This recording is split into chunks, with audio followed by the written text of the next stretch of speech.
இனிதே துவங்குகிறது. அமர்வு ஒன்றிற்கு தலைமை உரையாற்றுவதற்காக தமிழ் மொழித்துறையினுடைய உதவி பேராசிரியர் பல்வேறு நூல்கள் மூலம் நம் மாணவர்கள் மனங்களில் எல்லாம் இடம் பிடித்த முனைவர் அம்மா வாணி அறிவாளன் அவர்களை தலைமை உரையாற்ற அழைக்கிறேன். அனைவருக்கும் இனிய காலை வணக்கம்.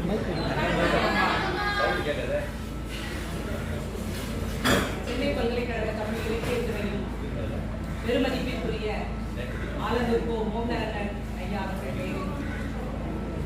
தமிழியல் ஆய்வு மையம் இணைந்து நடக்கும்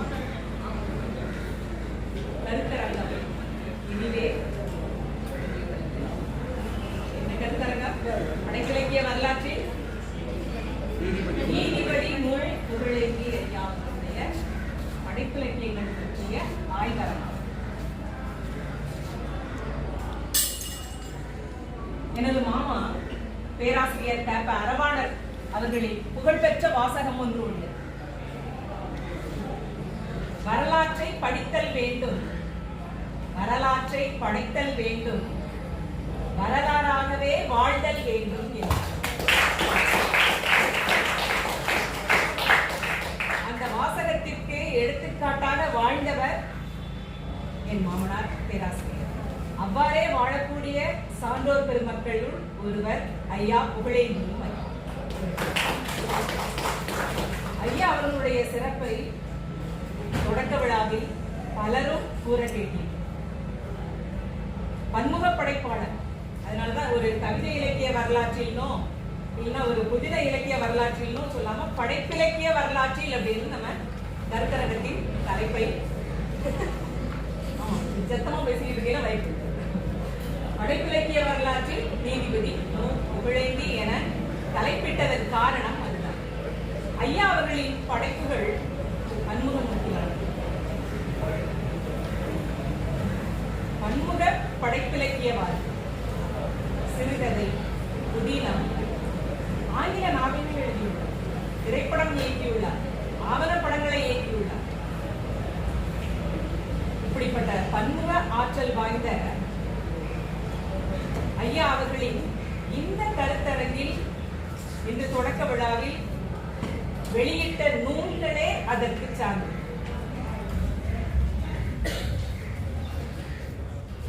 காலையில் இப்போது முதல் அமர்வில் 2 மகா காவியங்கள்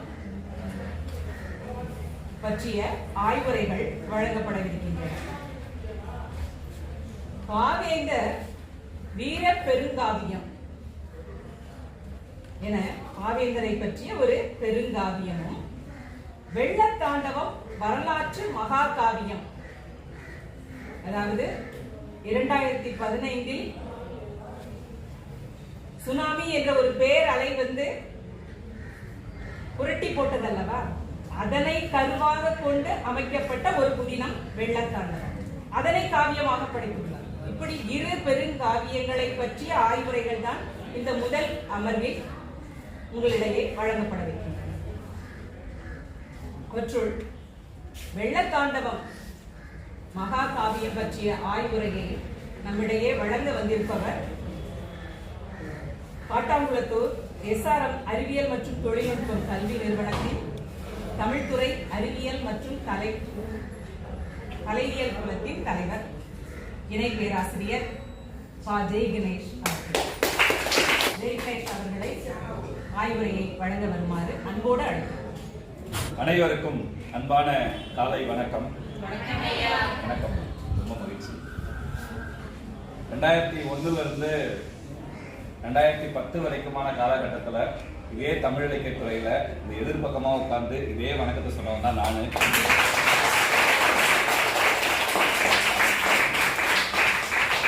இன்றைக்கு படித்த இடத்திலேயே வந்து ஒரு துறையில பேசுவது என்பது எவ்வளவு பெருமைக்குரிய விஷயம் அப்படின்றப்ப,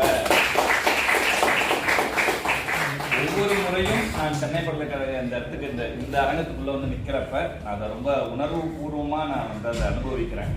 எத்தனையோ மேடைகள்ல போய் நிக்கிறப்ப கிடைக்காத அந்த உணர்வு இந்த மேடைக்கு வரும்போதெல்லாம் எனக்கு ஒரு பரவசத்துக்குள்ள கொண்டு போயிடும். அப்படியான ஒரு நல்ல மேடை இந்த மேடை. ஒரு முக்கியமான நிகழ்வு இன்றைக்கு நமது மாண்புமிகு நீதியரசர் புகழேந்தி ஐயா அவர்களுடைய படைப்புகளை பற்றி ஒரு நாள் ஒரு கருத்தரங்கம். அதை நடத்துவது சென்னை பல்கலைக்கழக தமிழ் இலக்கியத்துறை கவிஞர் முனைவர் ஆலந்தூர் மோகனரங்கன் ஐயா அவர்களுடைய நமது அன்பிற்கினிய பாட்டரங்கன் ஐயாவுடைய இந்த பதிப்பகம் இதை மிகச்சிறப்பாக இந்த நூலை வெளியிட்டு இன்றைக்கு இந்த கருத்தரங்கை ஒருங்கிணைத்துக் கொண்டிருக்கிறது.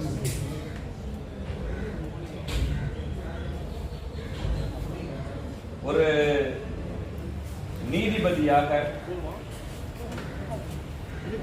இயங்கிறது அப்படின்றது, குறிப்பா தமிழ் உலகத்தில் இயங்கிறதுன்றது இன்றைக்கு நேற்று புதுசல்ல. கிட்டத்தட்ட ஒரு நூற்றாண்டு காலமாக நீதியரசர்கள் பலர் தமிழின் மீது ஆர்வம் கொண்டவர்களாக தொடர்ச்சியாக தமிழின் மீது ஆர்வம் கொண்டவர்களாக தமிழுக்காக சேவை செய்தவர்களாக தொடர்ந்து இயங்கி வந்திருக்கிறார்கள். எத்தனையோ பேர் பட்டியலிட்டு சொல்லலாம். அத்தகைய பெருந்தகைகள் ஏதோ தமிழ் படிச்சவங்க தான் தமிழுக்கு சேவை செய்கிறோம் அப்படின்ற எல்லையெல்லாம் தாண்டி தமிழ் மீது யாரெல்லாம் இந்த தமிழை நேசிக்கிறார்களோ, இந்த தமிழ் மீது யாரெல்லாம் காதல் கொண்டார்களோ அவர்களெல்லாம் இந்த தமிழுக்கு தொடர்ச்சியாக பல அரிய பங்களிப்புகளை வழங்கி வந்திருக்கிறார்கள். அந்த பாரம்பரியத்தின் தொடர்ச்சி இன்றைக்கு நமது நீதியரசர் புகழேந்தி ஐயா அவர்கள் 1983 இருந்து எழுதுற, நான் பிறந்த 2 வருஷம் கழிச்சு எழுத தொடங்குறாரு. இன்னைக்கு அவர் நூலை பத்தி நான் பேசுறதுக்கு வரக்கூடிய ஒரு வாய்ப்புனா, இத்தனை ஆண்டு காலம் ஒரு மனிதனுடைய தொடர்ச்சியான எழுத்து பணி என்பது என்னை அப்படி வியக்க வச்சிருக்கு. அவருடைய அந்த எழுத்து பணியில முக்கியமான ஒரு காவியம் வெள்ளத்தாண்டவம் குறித்து பேசுவதற்கான ஒரு வாய்ப்பு எனக்கு அமைந்திருக்கிறது. சென்னை பல்கலைக்கழக தமிழ் இலக்கியத்துறையின் என்னுடைய அன்புக்கினிய பேராசிரியர் பெருமக்கள், பேராசிரியர் வி அரசையா அவர்கள், பேராசிரியர் யா மணிகண்டன் ஐயா அவர்கள், பேராசிரியர் கோ பழனி ஐயா அவர்கள், பேராசிரியர் ஏகாம்பரம் ஐயா அவர்கள், இந்த அமர்விலே எனக்கு தலைமை தாங்கக்கூடிய என்னுடைய பேராசிரியர் வாணி அறிவாளன் அம்மா அவர்கள், இப்படி இந்த பேராசிரியர்கள் எல்லாம் இந்த நேரத்தில் நான் நினைவில் கொள்கிறேன். ஏன்னா எல்லாரும் சொல்லிக் கொடுத்த பாடம் தான் எப்படி ஒரு மேடையில பேசணும், எப்படி ஒரு மேடையில ஒரு மேடையை நம்ம கைக்குள்ள வச்சிருக்கணும்ன்ற அத்தனை தந்திரங்களையும் எங்களுக்கு அங்கங்க சொல்லிக் கொடுத்தவங்க இவங்க அத்தனை பேரையும் இந்த நேரத்தில் நன்றியோடு நான் நினைத்து பார்க்கிறேன். ஒரு காவியம், நமக்கு தமிழ்ல காப்பியம் அப்படின்னாலே எல்லாருக்கும் தெரியும். உடனே நம்ம சிலப்பதிகாரத்துல இருந்து ஒரு வரலாறு தொடங்குவோம். ஆசிரியப்பால தான் இளங்கோவடிகள் எழுதுறாரு ஒரு காப்பியத்தை. என்ன ஆச்சரியம் பாருங்களேன், ஆசிரியப்பால குறைந்தபட்ச அடி எண்ணிக்கை ஆசிரியப்பா 3, அதிகபட்ச அடி எண்ணிக்கை 1000 அப்படின்னு சொல்லி சிற்றலையும் பேரலையும் ஆசிரியப்பாவுக்கு வகுக்கிறாங்க. 1000 அடியில கிட்டத்தட்ட அதெல்லாம் தாண்டி ஒரு காப்பியத்தை, ஒரு மகா காவியத்தை உருவாக்குகிறார் இளங்கோவடிகள். உலகத்தின் தொன்மைமிகு மொழிகள்ல, அது கிரேக்கமாக இருந்தாலும் சரி, லத்தீனாக இருந்தாலும் சரி, எந்த மொழியாக இருந்தாலும் சரி, அந்த மொழிகள்ல அந்த காப்பியங்கள் தான் மிக முக்கியத்துவம் வாய்ந்தவையாக இருந்திருக்கின்றன. கிரேக்கம்ல இலியதம், ஒடிசி என்ற காப்பியம் போல தமிழில் நமக்கு இரட்டை காப்பியங்களாக சிலப்பதிகாரமும் மணிமேகலையும் இருந்திருக்கின்றன. அது வாழ்வியல் தத்துவங்களை சொல்கின்றன. ஒரு காப்பியம் எழுதி முடிக்கிறப்ப கண்டிப்பா அந்த காப்பியம் ஏதாவது ஒரு கருத்தை சொல்லியாகும். சங்க இலக்கிய தனிப்பாடல் மரபுகளில் இருந்து ஒரு காப்பிய மரபை உருவாக்கும் போது அந்த காப்பியங்கள் இந்த சமூகத்திற்கு என்ன சொல்ல வருகின்றன என்பதை மையப்படுத்தி இந்த காப்பியங்கள் எழுதப்பட்டன. காலம் காலமாக எத்தனை காப்பியங்கள் தமிழில் எழுதப்பட்டன? 50 காப்பியங்கள், 5 காப்பியங்கள், அது தவிர ஏராளமான புராணங்கள், அது தவிர ஏராளமான வடிவங்கள்ல தொடர்ச்சியாக இந்த காப்பிய மரபு எழுதப்படுகிறது. பாரதியாரிடம் வந்து சேரும் போது பாரதியார் தொன்மைகளை உடைக்கிறார், பாஞ்சாலி சபதம் எழுதுகிறார். எத்தனை காப்பியங்களை தன் சமகால சிந்தனைக்கு ஏற்ற மாதிரி பாரதியார் மாற்றி வடிவமைக்கிறார்.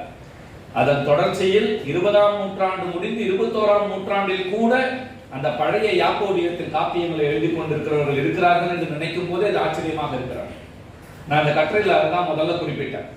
ஒரு 19ஆம் நூற்றாண்டுக்கு முன்பு வரை ஒருவர் காப்பியம் எழுதுகிறார் என்றால் பிரச்சனையே கிடையாது.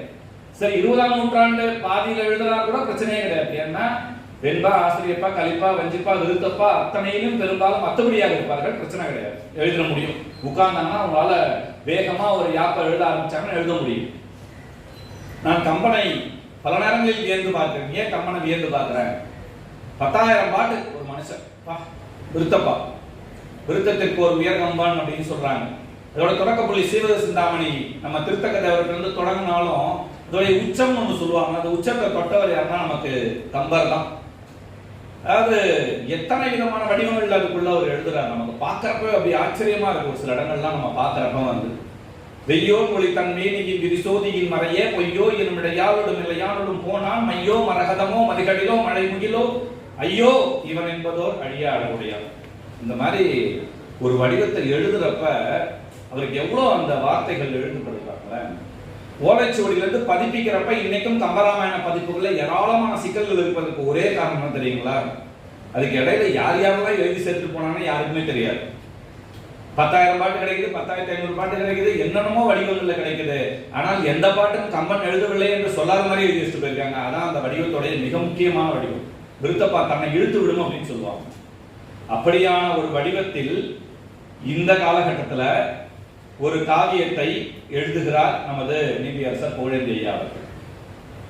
அதான் சொல்றேன், 20ஆம் நூற்றாண்டு இறுதியிலும் 21ஆம் நூற்றாண்டு தொடக்கத்திலையும் ஒரு விருத்தப்பா யாப்பு வடிவத்துல, அதுவும் தமிழ் பண்டிதர் கிடையாது, ஒரு நீதியரசர் தொடர்ச்சியாக வழக்கறிஞராக இருந்து தொடர்ச்சியாக பணி செய்து வந்து கொண்டிருந்த காலத்திலிருந்து அவர் இப்படி ஒரு வடிவத்தில் யாப்பை கையில் எடுக்கிறார் பாருங்க. ஒரு பழமொழி உண்டு, எல்லாருக்கும் தெரியும் நினைக்கிறேன். காரிகை கற்று கவி பாடுவதை விட பேரிகை கொட்டி பிழைப்பதே மேல். என்ன அப்படின்னா அர்த்தம், யாப்பரங்களை காரிகையை படிச்சு கவிதை பாடி குழைக்கிறத விட என்ன பண்ணிடலாம், மேலம் அடித்து பிழைத்துக் கொள்ளலாம் அப்படின்னு சொல்லி ஒரு அருமையான ஒரு காலங்காலமா நின்னது. ஏன்னா யாப்பு என்பது அவ்வளவு கடினமான வடிவம். நாங்க தமிழ் படிச்சவங்க எல்லாரும் தமிழ் படிச்சவங்க தான். திடீர்னு ஒரு வெண்பா எழுதுங்க எட்டையார் கொடுத்தா, விருத்தப்பா எழுதுங்கன்னு கொடுத்தா, ஆசிரியப்பா எழுதுங்கன்னு கொடுத்தா, ஏன் அந்த வடிவத்திலிருந்து வெகு தூரம் விலகி வந்திருக்கோம். நம்ம இன்னைக்கு வந்து தமிழ் படித்தவர்களாக இருந்தாலும் சரி, வெண்பா ஆசிரியப்பா கலிப்பா வஞ்சிப்பா படித்தவர்களாக இருந்தாலும் சரி, எழுதும் போது திருவள்ளுவர் 7 வார்த்தை தான் எழுதியிருக்கீங்க, நம்மளால எழுத முடியாதா அப்படின்னு வரிஞ்சு கட்டிலும் உட்கார்ந்தோம்னு வச்சுக்கோங்களேன். 7 வார்த்தை 7 வகைக்குள்ள வந்து பொருந்துரும். அதுக்குள்ள இயற்கை வெண்டலை வெண்சை வெண்டலை தலை கட்டக்கூடாது. கடைசியா முடியறப்ப என்ன முடியணும், 4 மலர் காசு பிறப்புன்னு முடியணும், தேமா மாமா எல்லாம் வரணும். அதுக்குள்ள வாய்ப்பே இல்லை.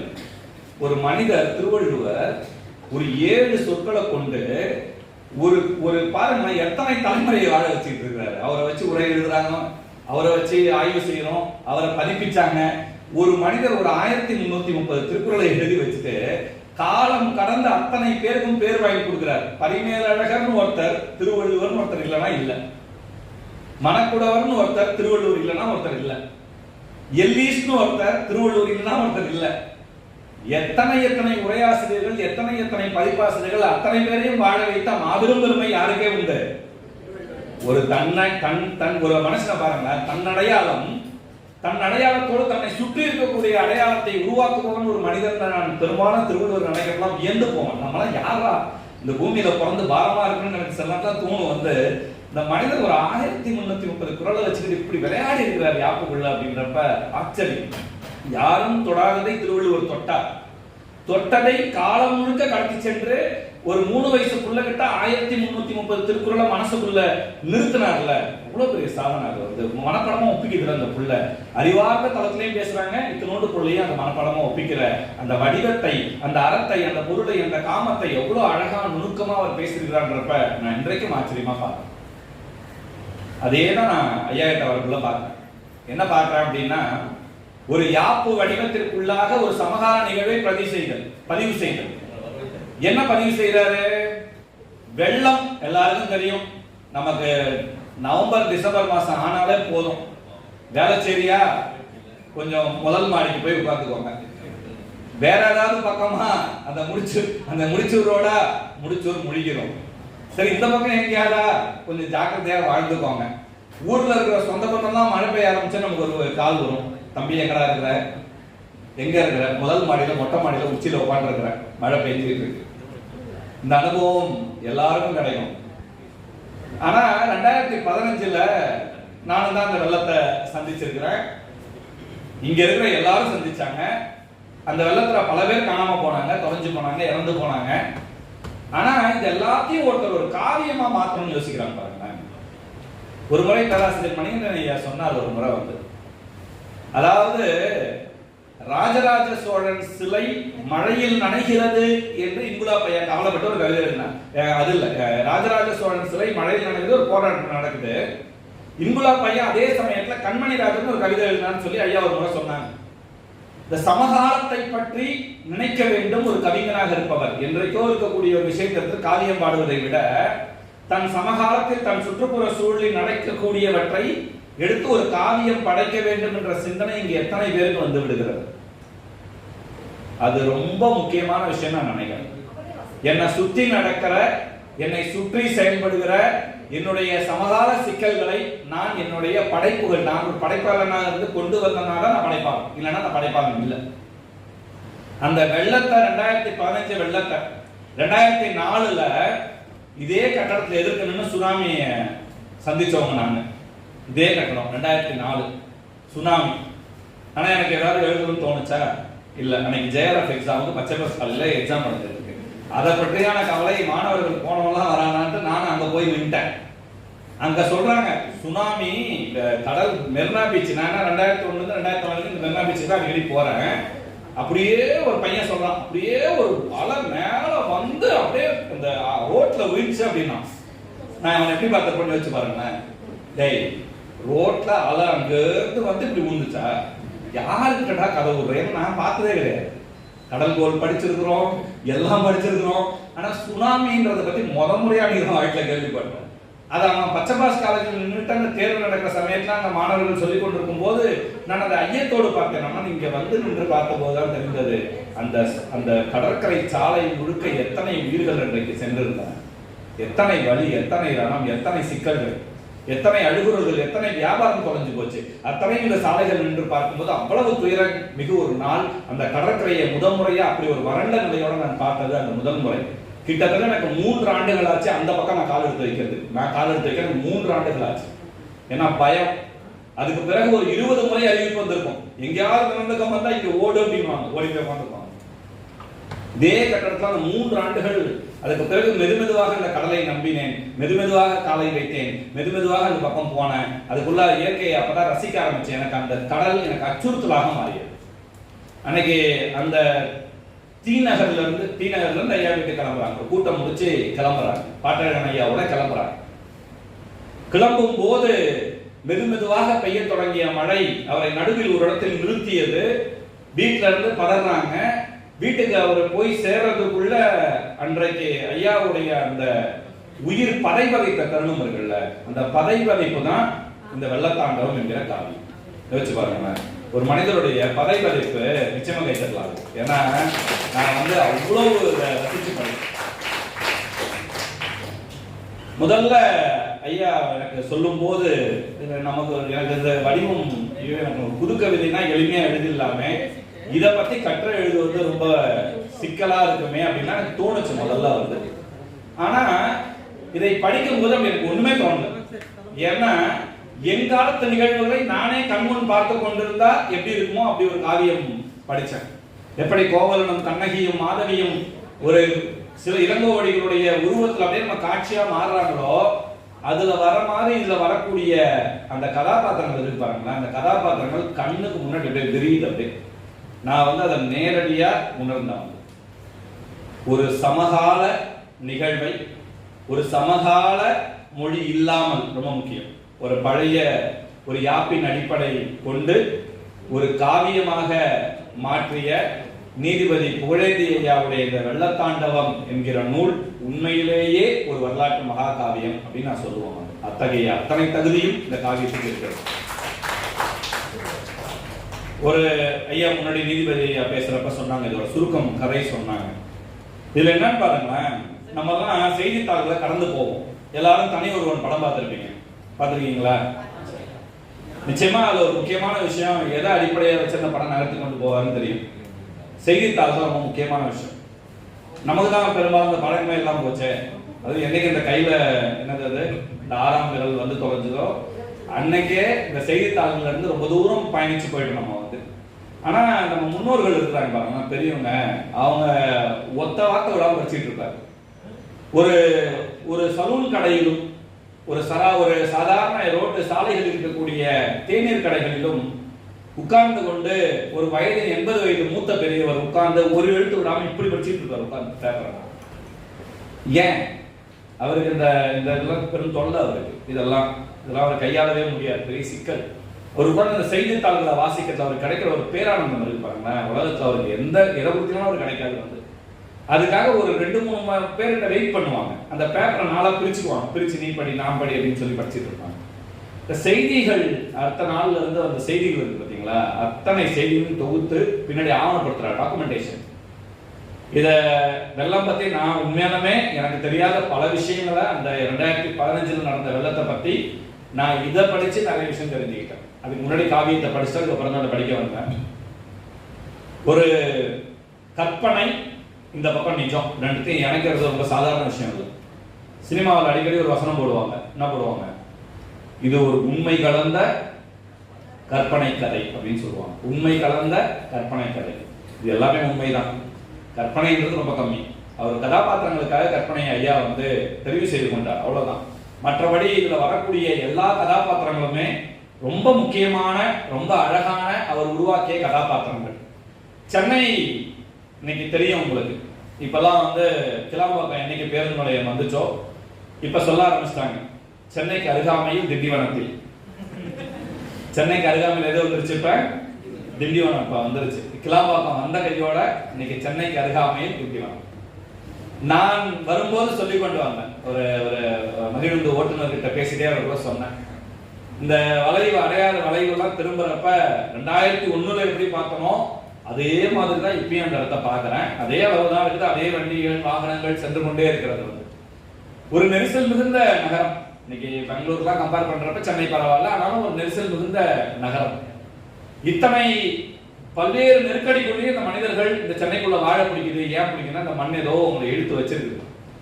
25 ஆண்டு காலம் எனக்கு சென்னையுடைய வாழ்வியல் அனுபவம் 25 ஆண்டு காலம் ஆயிடுச்சு.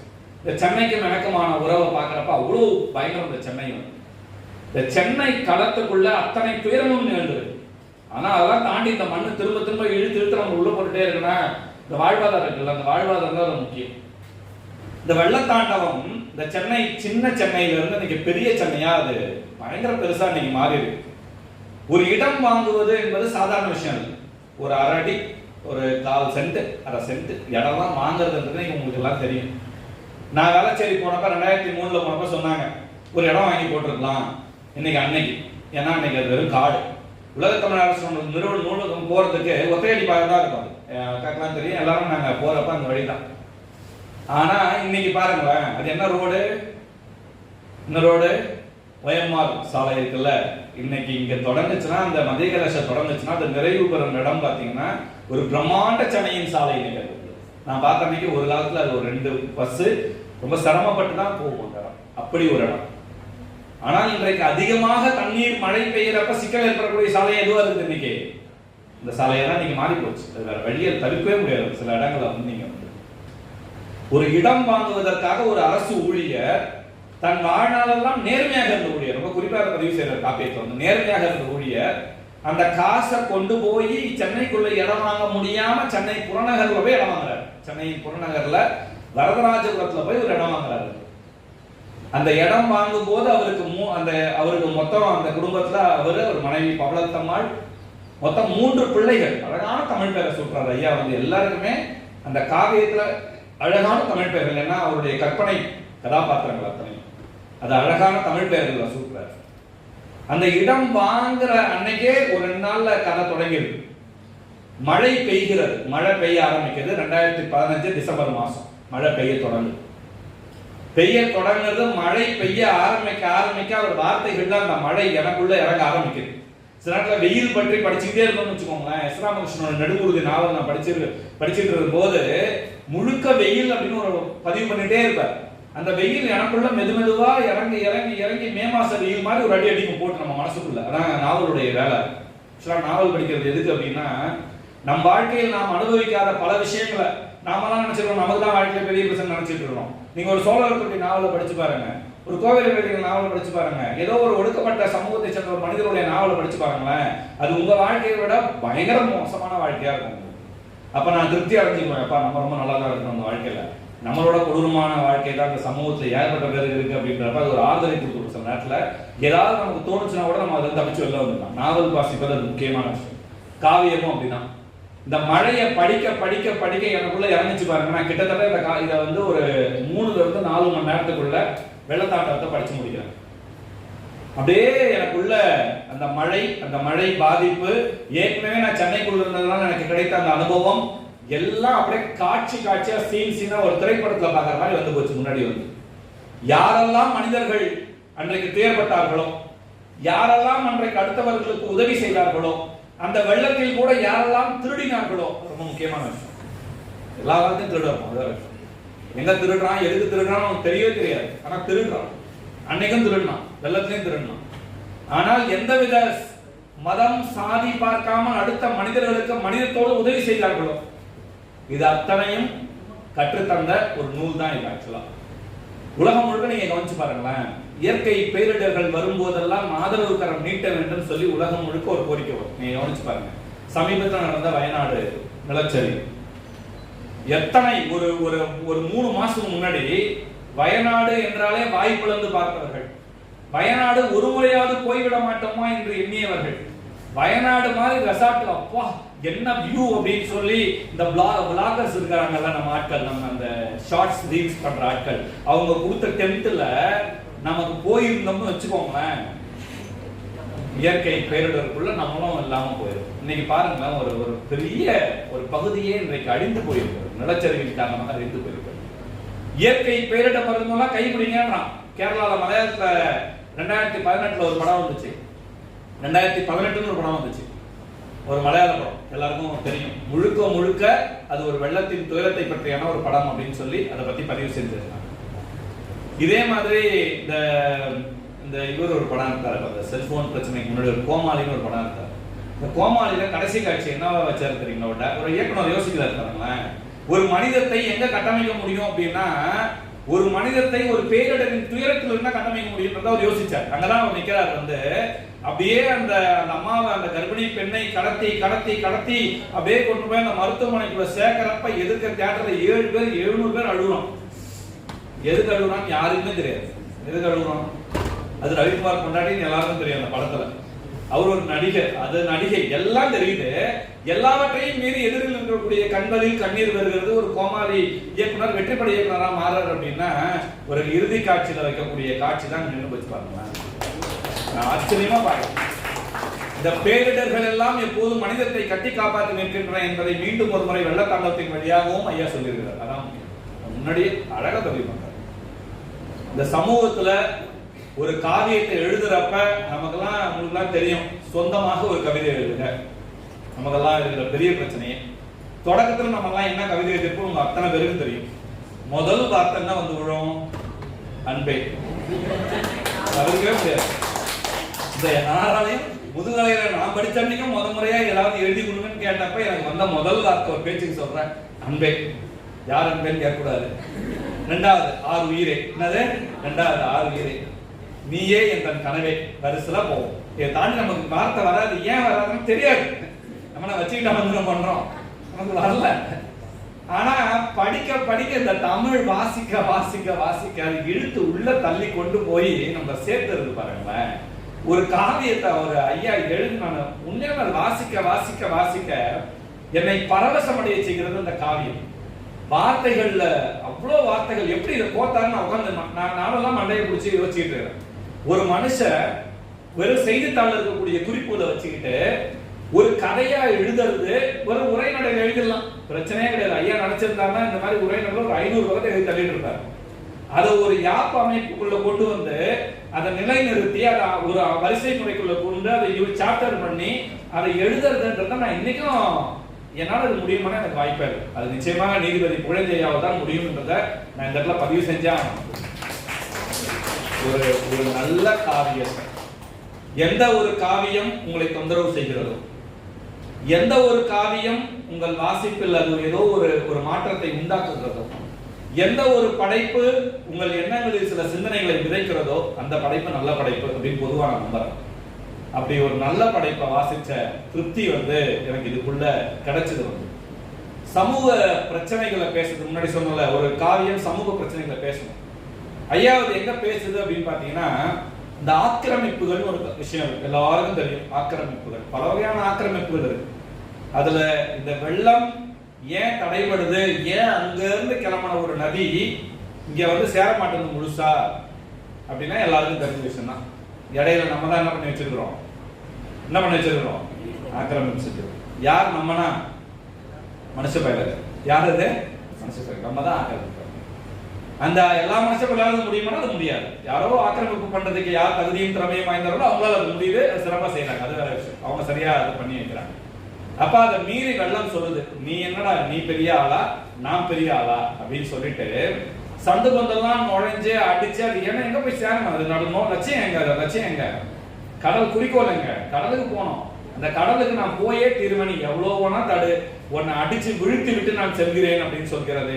பல நேரங்களில் மனிதர்களின் மமதைகளை ஒழிப்பதில் இந்த இயற்கைகள் எப்போதும் வென்று விடுகின்றன. நான் பெரும்பாலும்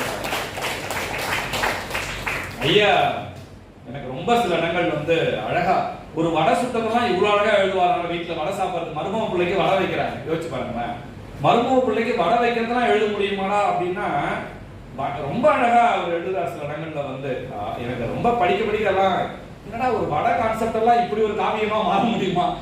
நம்ம வீட்டுல வரக்குள்ள 2 விஷயம் நடக்கும். சாப்பாடு யாராவது சொந்தக்கார வீட்டுக்கு போய் தெரியாம மாட்டிட்டுனா போதும், சாப்பாடு வைப்பாங்க, சமைச்சு வைக்கிறப்பே தெரியும். நல்லா இருக்குனாலும் வேகமா சாப்பிடுவோம். இன்னொன்னு என்ன, நல்லா இல்லைனாலும் வேகமா சாப்பிடுவோம். 2 விஷயம். நல்லா இல்லாம சில நேரத்துல வேகமா சாப்பிட்றப்ப எதிர்க்க இருக்கிற முகக்குறிப்பு என்ன ஆகும், பயங்கரமா பிடிக்குது போல பயலுக்கு, இன்னும் வைன்னு சொல்லி வச்சுக்கிட்டே இருப்பாங்க. நமக்கு அப்பதான் பிரச்சனையே நமக்கு வந்து ஆரம்பிக்கணும். வந்து சில இடங்கள் எனக்கு ரொம்ப அழகா ஒரு மழை வரந்த அவரு அழகா எழுதுறாரு. உறவெல்லாம் ஒன்றாக கூடி நல்ல உணவுதனை கழித்துண்டு கலகலப்பாய் இரவுதனை கழித்தார்கள் நீண்ட நேரம். இன்பத்திற்கு அப்போது எல்லை இல்லை. இரவு செய்தி தொலைக்காட்சி தன்னில் ஆண்டே இயம்பிடவே கேட்டார்கள். மழைதான் நாளை வர உள்ளது சென்னையில் அதிகமாக என்றிடவே கேட்டிடனும் கவலையற்றார். இதெல்லாம் உங்களுக்கு புரிய வந்துச்சாப்ப எளிமையா இருக்குல்ல, எவ்வளவு நுட்பமா எவ்வளவு எளிமையா எவ்வளவு அழகா எழுதுறாரு பாருங்களேன். இன்னொரு இடம் சொல்றாங்க, வகை வகையாய் வைத்திட்ட உணவை எல்லாம் உண்ணுகின்ற வேளையிலே ஆனந்திதான். நகையிடையே அண்ணா நம் பிள்ளைகளுக்கு நல்லதொரு நாள் பார்த்து திருமணத்தை வகையாக முடித்திடலாம். என்ன சொல்லி அந்நியும் தான் மகிழ்ந்திடுவார் என்றே சொல்ல பகையறிய பண்பான மாப்பிள்ளையை பாங்குடனே பார்த்துட்டார். அந்த பொழுதில் ஒரு காட்சி பாருங்க, அவங்க கண்ணுக்கு முன்னாடி விஷுவலைஸ் ஆகுது பாருங்களேன். என்ன சம்பவம் அது? மாப்பிள்ளை பொண்ணு பேசுற சம்பவம். ஆனா பட்டு பேசி முடிப்போம்னா அத்தை பையனா முறை பையனா பேசி முடிக்கணும். எவ்வளவு அழகா எளிமையா எழுதுறாரு பாருங்க. இன்னொரு இடம் எழுதுறாரு, அப்போது தட்டு தடுமாறி உள்ள வேதனையில் வேல்குமரன் அங்கே வந்து உப்பிய பேர் வெள்ளத்தில் சிக்கிக் கொண்டான். ஒரு நொடியில் அவனையும் தான் இழுத்துக்கொண்டே தப்பிக்க வழியின்றி புரட்டிக் கொண்டே தன் போக்கில் அடையாது ஓடிட்டாங்க. நான் முன்னாடி சொன்ன பார்த்தீங்களா, இழுத்துட்டு ஓடினோன்ட்டு. அப்படியும் இப்படியும் முண்டி பார்த்தா அவ்வளவு எளிதல்ல என்று உணர்ந்தான். என்னமா வார்த்தைகளை நான் என்னால யோசிக்கவே முடியலைங்க. உண்மையில நான் படிக்கிறப்ப நான் ஆச்சரியப்பேன், உண்மையாலுமே ஆச்சரியம். இந்த வார்த்தைகளை கொண்டு வந்து அடுக்குவதில் நமக்கெல்லாம் ஒரு வார்த்தை கிடைக்குமான்னு பல நேரத்தில் சந்தேகம் இருக்கும். அவர் அப்படி எழுதுறாரு.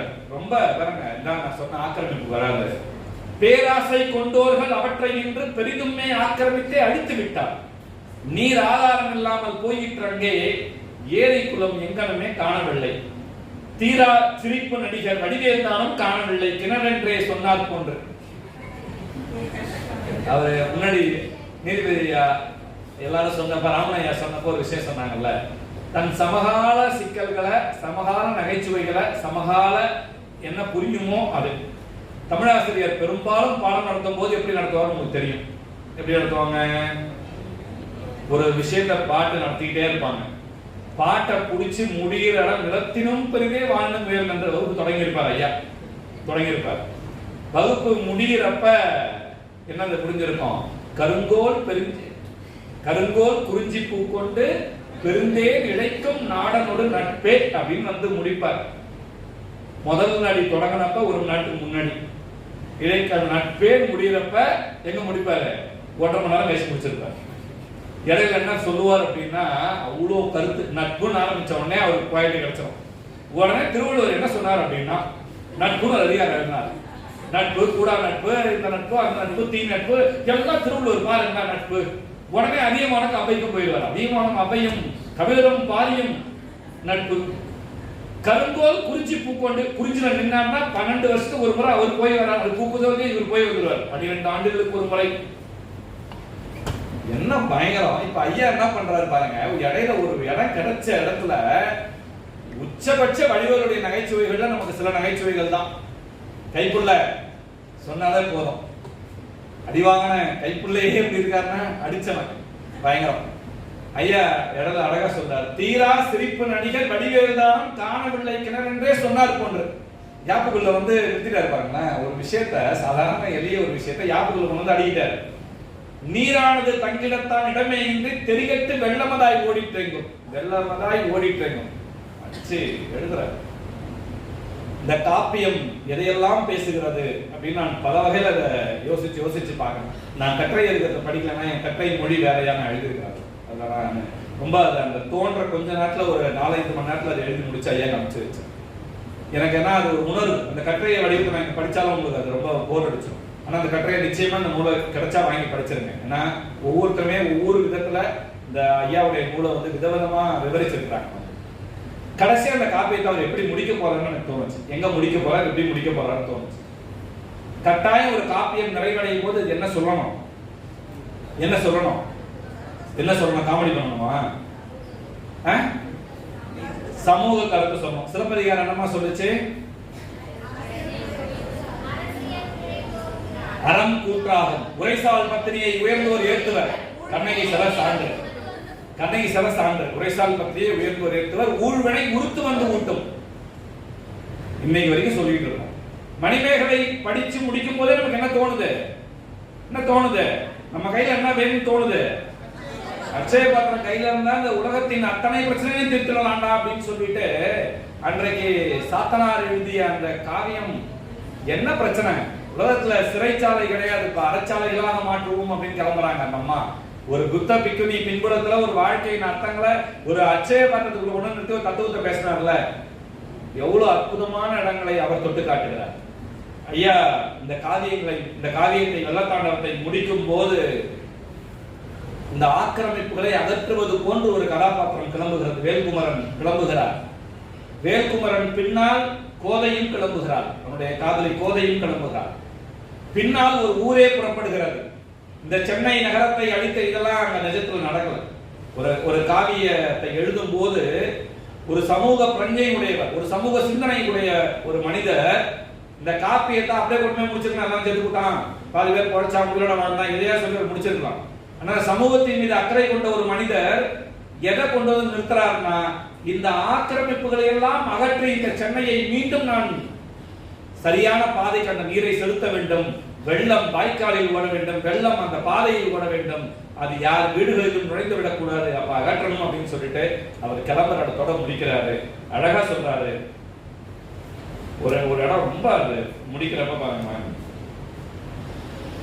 முன்னோர்கள் காத்து வந்த நீர்நிலைகள் முன்பே போல் காக்கப்பட வேண்டும், என்னாலும் நீரதுதான் மக்களுக்கு பயனுறவே தூர்வாரி அதனில் உள்ள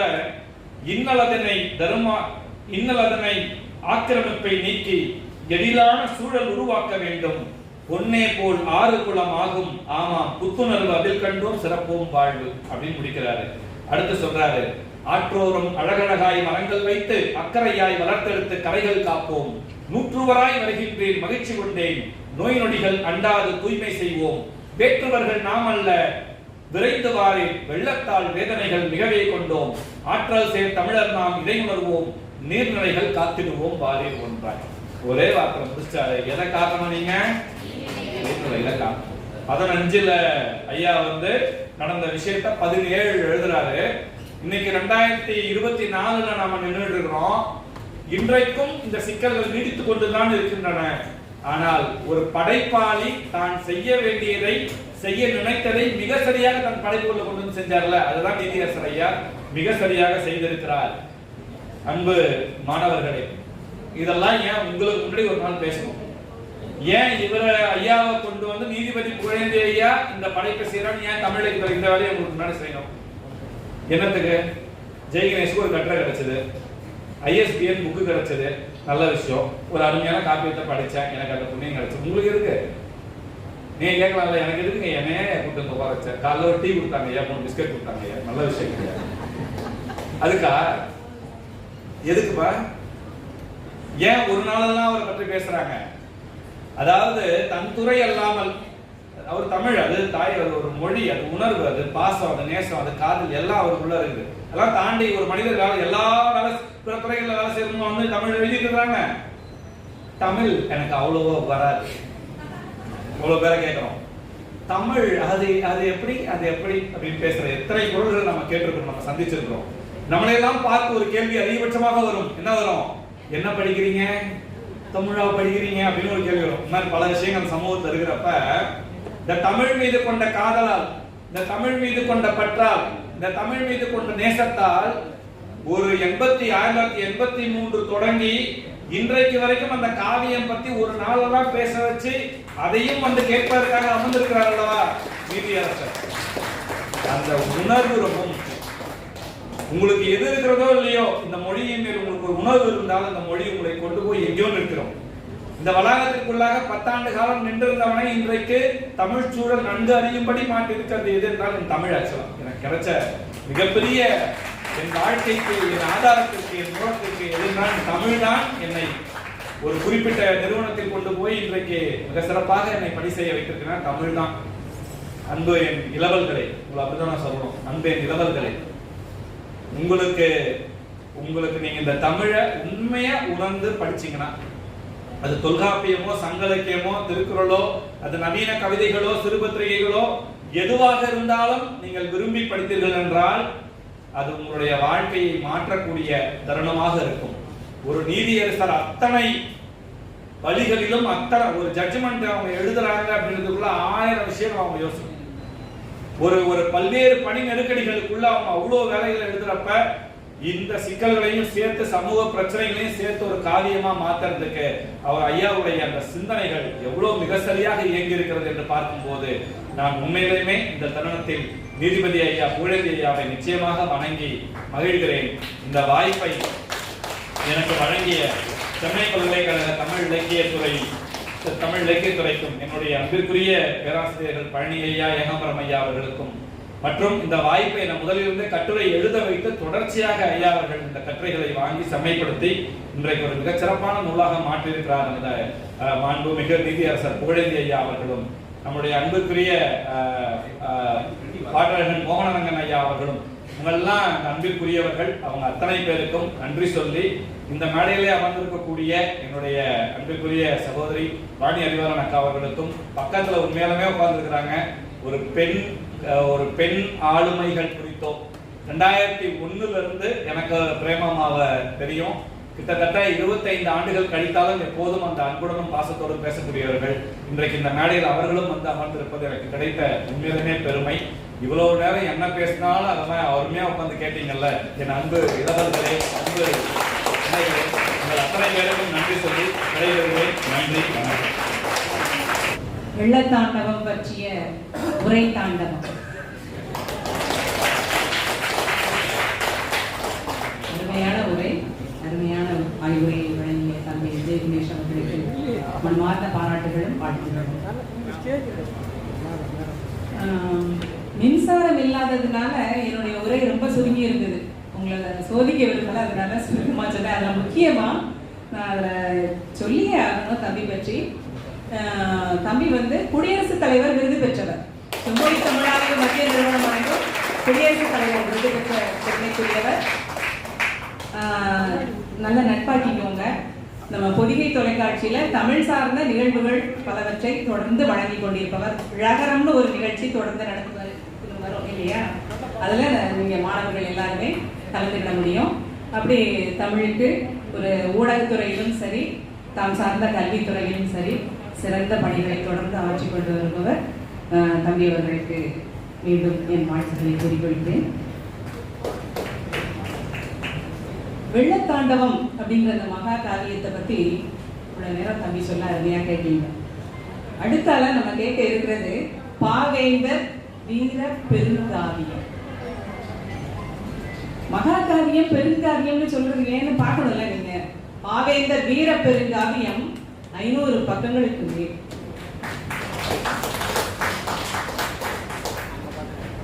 இந்த பாவேந்தர் வீர பெருங்காவியத்தை அவர் படைத்ததற்கு காரணம் கூறுகிறார். தமிழ் அன்னைக்கு நானும் ஓர் அணி சூட்ட விரும்பினேன். 50 காப்பியங்களும் தமிழன்னைக்கு அணி என்பதை நாம் அறிவோம். அப்படிப்பட்ட ஒரு சிறந்த அணிகலனாக இந்த வீர பெருங்காவியத்தை தமிழன்னைக்கு சூட்டி மகிழ்ந்திருப்பவர் நம் நீதிபதி ஐயா போலியன் ஐயா அவர்கள். நல்லாரை காண்பதுவும் நன்றே, நலமிக்க நல்லார் சொல் கேட்பதுவும் நன்றே, நல்லார் குணங்கள் உரைப்பதும் நன்றே, நல்லாரோடு இணங்கி இருப்பதும் நன்றே என்ற மூதுரைக்கு இணங்க இன்று மாணவர்கள் நல்லாரோடு இணங்கி இருக்கும் பேறு பெற்றீர்கள். நல்லார் குணங்கள் உரைக்க கேட்கிறீர்கள்.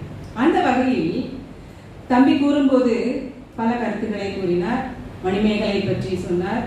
அதே மாதிரி கடைசி முடிக்கும் போது உங்கள்கிட்ட கேட்டார், மாணவர்கள்ட்ட கேட்டார், எங்களுக்கெல்லாம் பயன் இருக்கு, ஒரு கட்டுரை இருக்கு, ஒரு ISBN நூல் கிடைக்குது, நீங்க ஏன் உட்கார்ந்து இருக்கணும் அப்படின்னு. மணிமேகலைன்னு உடனே எனக்கு ஒன்று ஞாபகம் வந்தது. மணிமேகலை கையில இருக்க அந்த அட்சய பாத்திரம் இல்லையா, அமுத சுரபி. அமுத சுரபிய அள்ள அள்ள குறையாமல் உணவு வழங்கும் பாத்திரமாக நாம் மணிமேகலையின் மூலம் அறிகிறோம். ஞானிகள் அமுத சுரபி என்பது எது என கூறுகிறார்கள் தெரியுமா? உண்மையான அமுத சுரபி அறிவு. கொடுக்க கொடுக்க குறையாமல் வளர்ந்து கொண்டே இருக்கும் அட்சய பாத்திரம் அறிவு.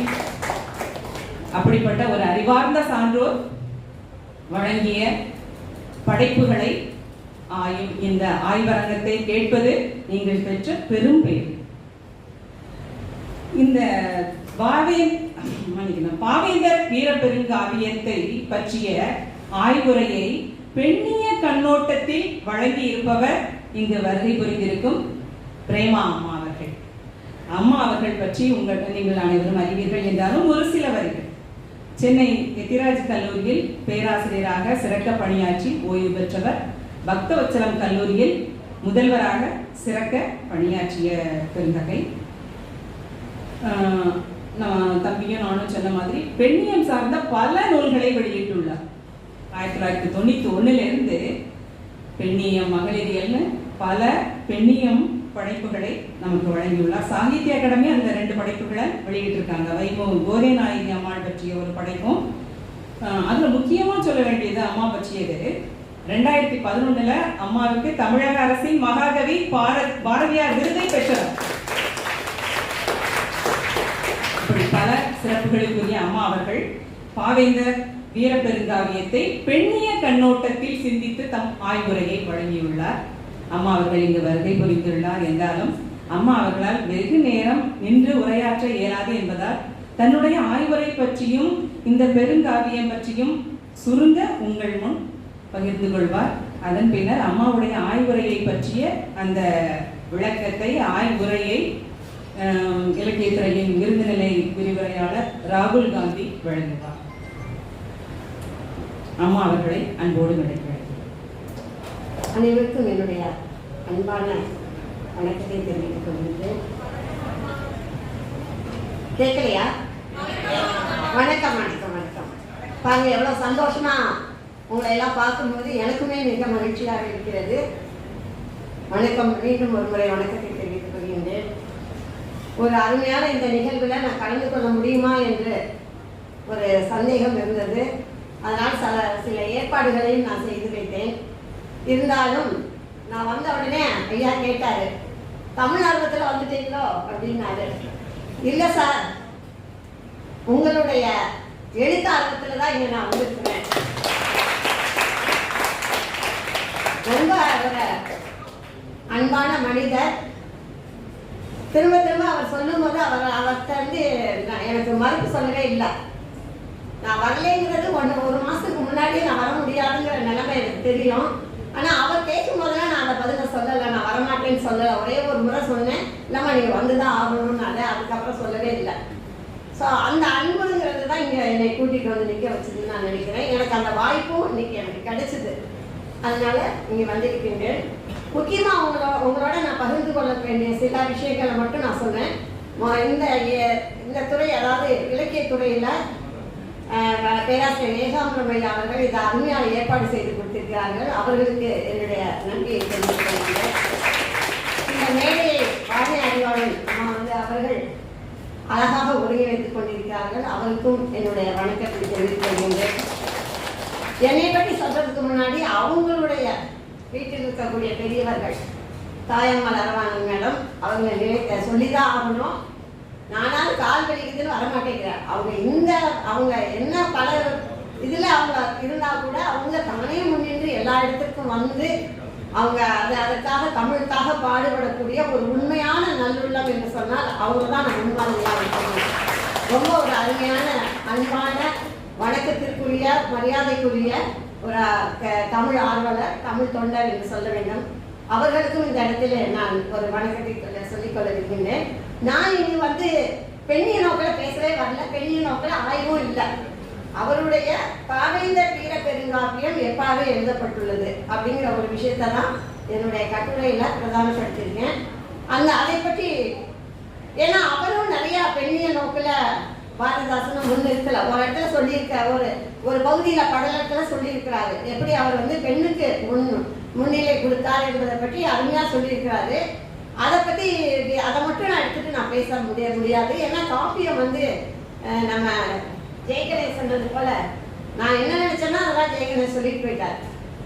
என்ன, அதாவது நாம தமிழ் படித்தவர்கள், நீங்கள் தமிழ் படித்து கொண்டிருக்கிறீர்கள். ஆனால் நாமலாம் இந்த காரியத்தை செய்ய மாட்டோம்.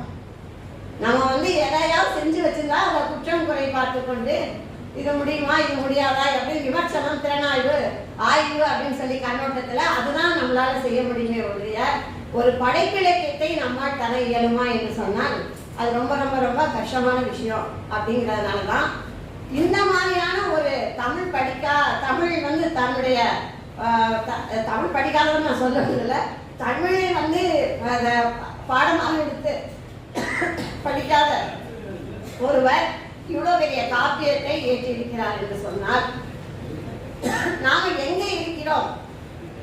உங்களை மட்டும் நான் சொல்லல, என்னையும் சேர்த்து சொல்றேன். எங்கே இருக்கிறோம் நாமெல்லாம் அப்படிங்கிறதையும் மனதிலே கொள்ள வேண்டும். ரொம்ப அருமையாக, அதாவது பாட்டு நான் நினைக்கிறேன் எப்பயுமே கொஞ்சம் ஆய்வுக்கும் படைப்புக்கும் கொஞ்சம் ரொம்ப காத தூரம் நினைக்கிறேன். ஒரு சிலர் தான் அந்த ஆய்வையும் படைப்பையும் ஒன்றா செஞ்சுட்டே போவாங்க. இங்கே வந்து இவர் ரொம்ப அருமையான ஒரு படைப்பாளி, அதில் மாறுக்கருத்தே இல்லை. ரொம்ப அருமையான தமிழ் நடை அவருக்கு வாய்க்கப்பட்டிருக்கு. இயல்பாக அவர் வந்து நிறையா பாட முடியும், எழுத முடியும் அப்படின்னு நான் நினைக்கிறேன். கவிதை எழுத முடியும் அவரால்.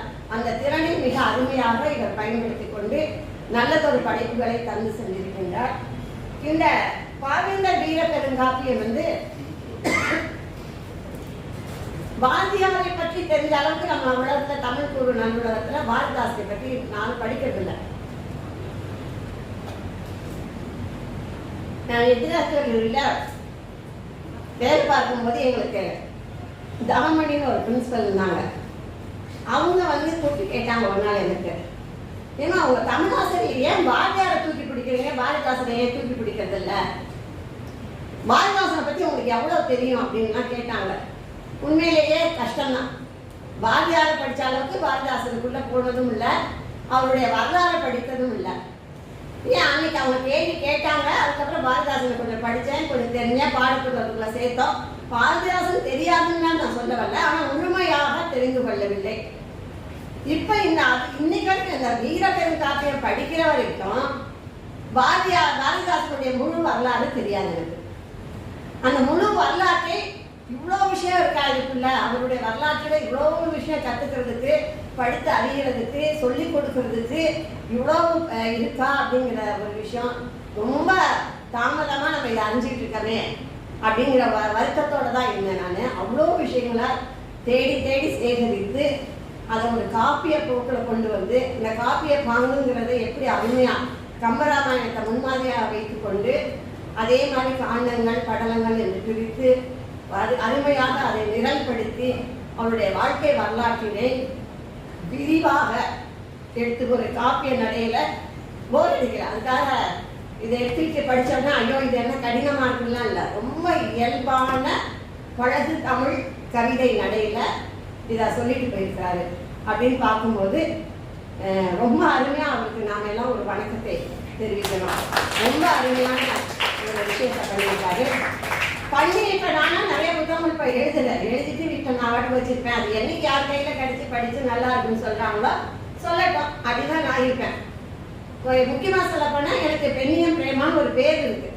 இந்த பெண்ணியங்கிற புத்தகத்தை எழுதும் போது இதே ஆகஸ்ட் மாதம் 19ஆம் தேதி 17-18 நான் உலக தமிழ் ஆராய்ச்சி நிறுவனத்தில் அதை ஒரு அறக்கட்டளைக்கு சொற்பொழிவாக நிகழ்த்திட்டு புத்தகம் அந்த வருஷத்தில் வந்தது. நான் நினைக்கிறேன் 94ன்னு நினைக்கிறேன். 92 வரைக்கும் கிட்டத்தட்ட எனக்கு அதை பற்றி மறந்துட்டேன். நான் எல்லாம் அதுக்கப்புறம் நான் இடமும் மாறிட்டேன். அன்னை தெரசா மகளிர் பல்கலைக்கழகத்துலேருந்து எத்திராஜ் கல்லூரிக்கு வந்துட்டேன். என்னுடைய பயணம் வந்து வேற மாதிரி போயிடுச்சு. ஒரு நாள் ஸ்டூடெண்ட்ஸ் ஒரு 4 பேர் வந்தாங்க, என்னை பார்த்தாங்க, பேசினாங்க வேற வெளியில இருந்து. அப்போ அம்மா அந்த பெண்ணியம் பிரேமாவுடைய நூலை தாங்க நான் முன்மாதிரியாக வச்சு எழுதுறோம் அப்படின்னாங்க. அது யாரா புதுசாக இருக்காங்க பெண்ணியம் பிரேமா அப்படின்னு சொல்லி கேட்கும்போது என்னதான் அவங்க சொல்லியிருக்காங்க, அவங்களுக்கு என்னே தெரியல, எனக்கு அவங்களே தெரியல. ஸோ என்னதான் சொல்லியிருக்காங்கிற விஷயத்த வந்து புரிஞ்சுக்கிட்டு அந்த புத்தகம் கிட்டத்தட்ட 6 வருஷம் கழிச்சு எனக்கு ஒரு அடையாளத்தை ஏற்படுத்தி கொடுத்தது. இன்னைக்கு வரைக்கும் 12 பதிப்புகளை கண்டிருக்கின்றது. அவ்வளோ அருமையாக இன்னொன்று சொல்லணும், நான் வேதனம் ஐயாவுக்கு நன்றி சொல்லணும். அவர் தான் என்னை இந்த புத்தகத்தை படிக்க வைத்தார். அவர் வந்து அடிக்கடி என்னை எடுத்து காட்டுவார். பாருங்க ஒரு கருத்தரங்கு இது தஞ்சாவூரில் அந்த ஒரு கருத்தரங்கை காட்டினாரு. பாருங்க எவ்வளோ பேர் இதை ரெஃபர் பண்ணியிருக்காங்க, இதே நான் வெளிநாடாக இருந்தால் இது உங்களுக்கு எவ்வளோ அடி சேர்க்கும் தெரியுமா அப்படின்னு சொன்னார். அந்த அளவுக்கு பலரால் எடுத்துக்காட்டப்பட்ட நூலாக அது அமைந்திருக்கிறது என்று பார்க்கின்றோம். அது மாதிரி இந்த நூலையும் நம்ம அறிமுகப்படுத்தினாதான், யாரோ 5 பேர் படிச்சுட்டு 10 பேர் கைக்கு கிடைச்சதை படிச்சுட்டு போகக்கூடாது. உங்களை மாதிரி மாணவ செல்வங்கள் முன்னால இதை அறிமுகப்படுத்துகின்ற பொழுதுதான் அது விரைவிலேயே மற்றவங்களுக்கு போய் சேரும். அதனுடைய அருமை பெருமைகளை நாம் தெரிந்து கொள்ள முடியும். அதனால இப்படி ஒரு ஏற்பாடு செய்திருக்கக்கூடிய ஐயா அவர்களுக்கும் என்னுடைய அன்பையும் பாராட்டினையும் நான் தெரிவித்துக் கொள்ள கடமைப்பட்டிருக்கின்றேன். நான் நூலில் சொல்லியிருக்கேன், அதை பற்றி சொல்லியிருக்கேன், அதை பற்றி ஆய்வு பண்ணியிருக்கிறதுனா அவங்க தம்பி ராகுல் காந்தியோட பேரே எனக்கு ரொம்ப பிடிக்கும், தலைவரே ரொம்ப பிடிக்கும் அப்படின்னு சொல்லும்போது எனக்கு ரொம்ப சந்தோஷமா இருக்கு. அது மாதிரி ஜெய்கணேசை பற்றி சொல்லி ஆகணும். அவங்களுடைய சக மாணவி மலர்விழி என்னுடைய மாணவி என்கிட்ட எம்ஃபில் பண்ணாங்க, வேற எம்ஏ படித்தாங்க. ஸோ அது மூலமாக ஜெய்கணேஷ் இங்கே படிக்கும்போதே எனக்கு தொடர்பு உண்டு. தன்னை வளர்த்து கொண்டார். ஒரு மாணவர் வந்து எப்படி உருவாக வேண்டுமோ அப்படி உருவாக்கி இன்னைக்கு ஒரு அடையாளமாக இருக்கிறார் என்று சொல்லும்போது உங்கள் முன்மாதிரியாக இருக்கக்கூடிய அவருக்கு என்னுடைய பாராட்டுகள். அது மாதிரி அவங்க வாணி அறிவாளர், அவங்கள பற்றி சொல்லணும் அப்படின்னா இந்த பல்கலைக்கழகத்தில் நான் வரும்போதெல்லாம் சொல்லிட்டு தான் போகிறேன். ஏன்னு கேட்டீங்கன்னா 85 நான் தேர்வு செய்யப்பட்டு நிராகரிக்கப்பட்டேன். தேர்வு செய்யப்பட்டுட்டேன். வந்து ஜாயின் பண்ணும் பொழுது பெண் என்ற காரணத்தால், ஏன்னா பல்கலைக்கழகத்தில் அப்போ பெண்கள் அதிகமாக இல்லை, உங்களுக்கு வந்தால் நிறைய இடைஞ்சல்லாம் இருக்கும் அப்படின்னு சொல்லி வேணும் கஷ்டப்பட்டு அவங்க இங்கே இருக்கத்தான் இருக்கட்டும்னாங்க. அப்போ துணைவேந்தராக இருந்த அவங்க கூப்பிட்டு கேட்டாங்க என்னம்மா சொல்கிறீங்கன்னு. அதுக்குள்ளேயும் கூட என்னுடைய துணைவரும் இருந்தார். எனக்கு வந்து கட்டாயம் வரணும்னு ஆசை, என்ன அப்படி வந்துடும் கஷ்டம் அப்படின்னு நினச்சேன். ஆனால் அவர் சொன்னார் ஏமா அவங்களே அப்படிலாம் சொல்கிறாங்க, உனக்கு எதுக்கு இந்த வேலைன்னா. அப்போ கல்யாணம் ஆகி 8 மாதம். சரி அவர் பேச்சையும் கேட்டாகணுமே, அதனால இந்த பல்கலைக்கழகத்துக்கு வர முடியாத ஒரு சூழல். நான் வராட்டி போது அதுக்கப்புறம் ஒரு கிட்டத்தட்ட 20 வருஷம் பெண்களே இங்கே வர முடியாத சூழல் இருந்தது. இன்னைக்கு அவங்க வந்திருக்காங்க, இங்கே மேடையில் அமர்ந்து அமர்வு தலைமை ஏற்றிருக்காங்க. நாளை துறை தலைமையும் ஏற்கக்கூடிய வாய்ப்புகள் கிடைக்கணும்.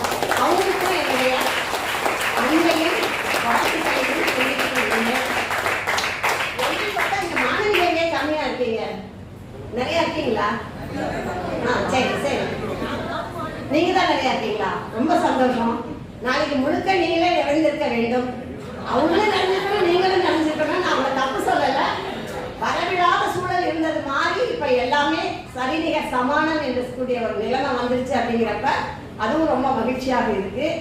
நிறைய வளரணும், எல்லா நிலைகளிலும் நம்ம பல்கலைக்கழகம் வளர வேண்டும்.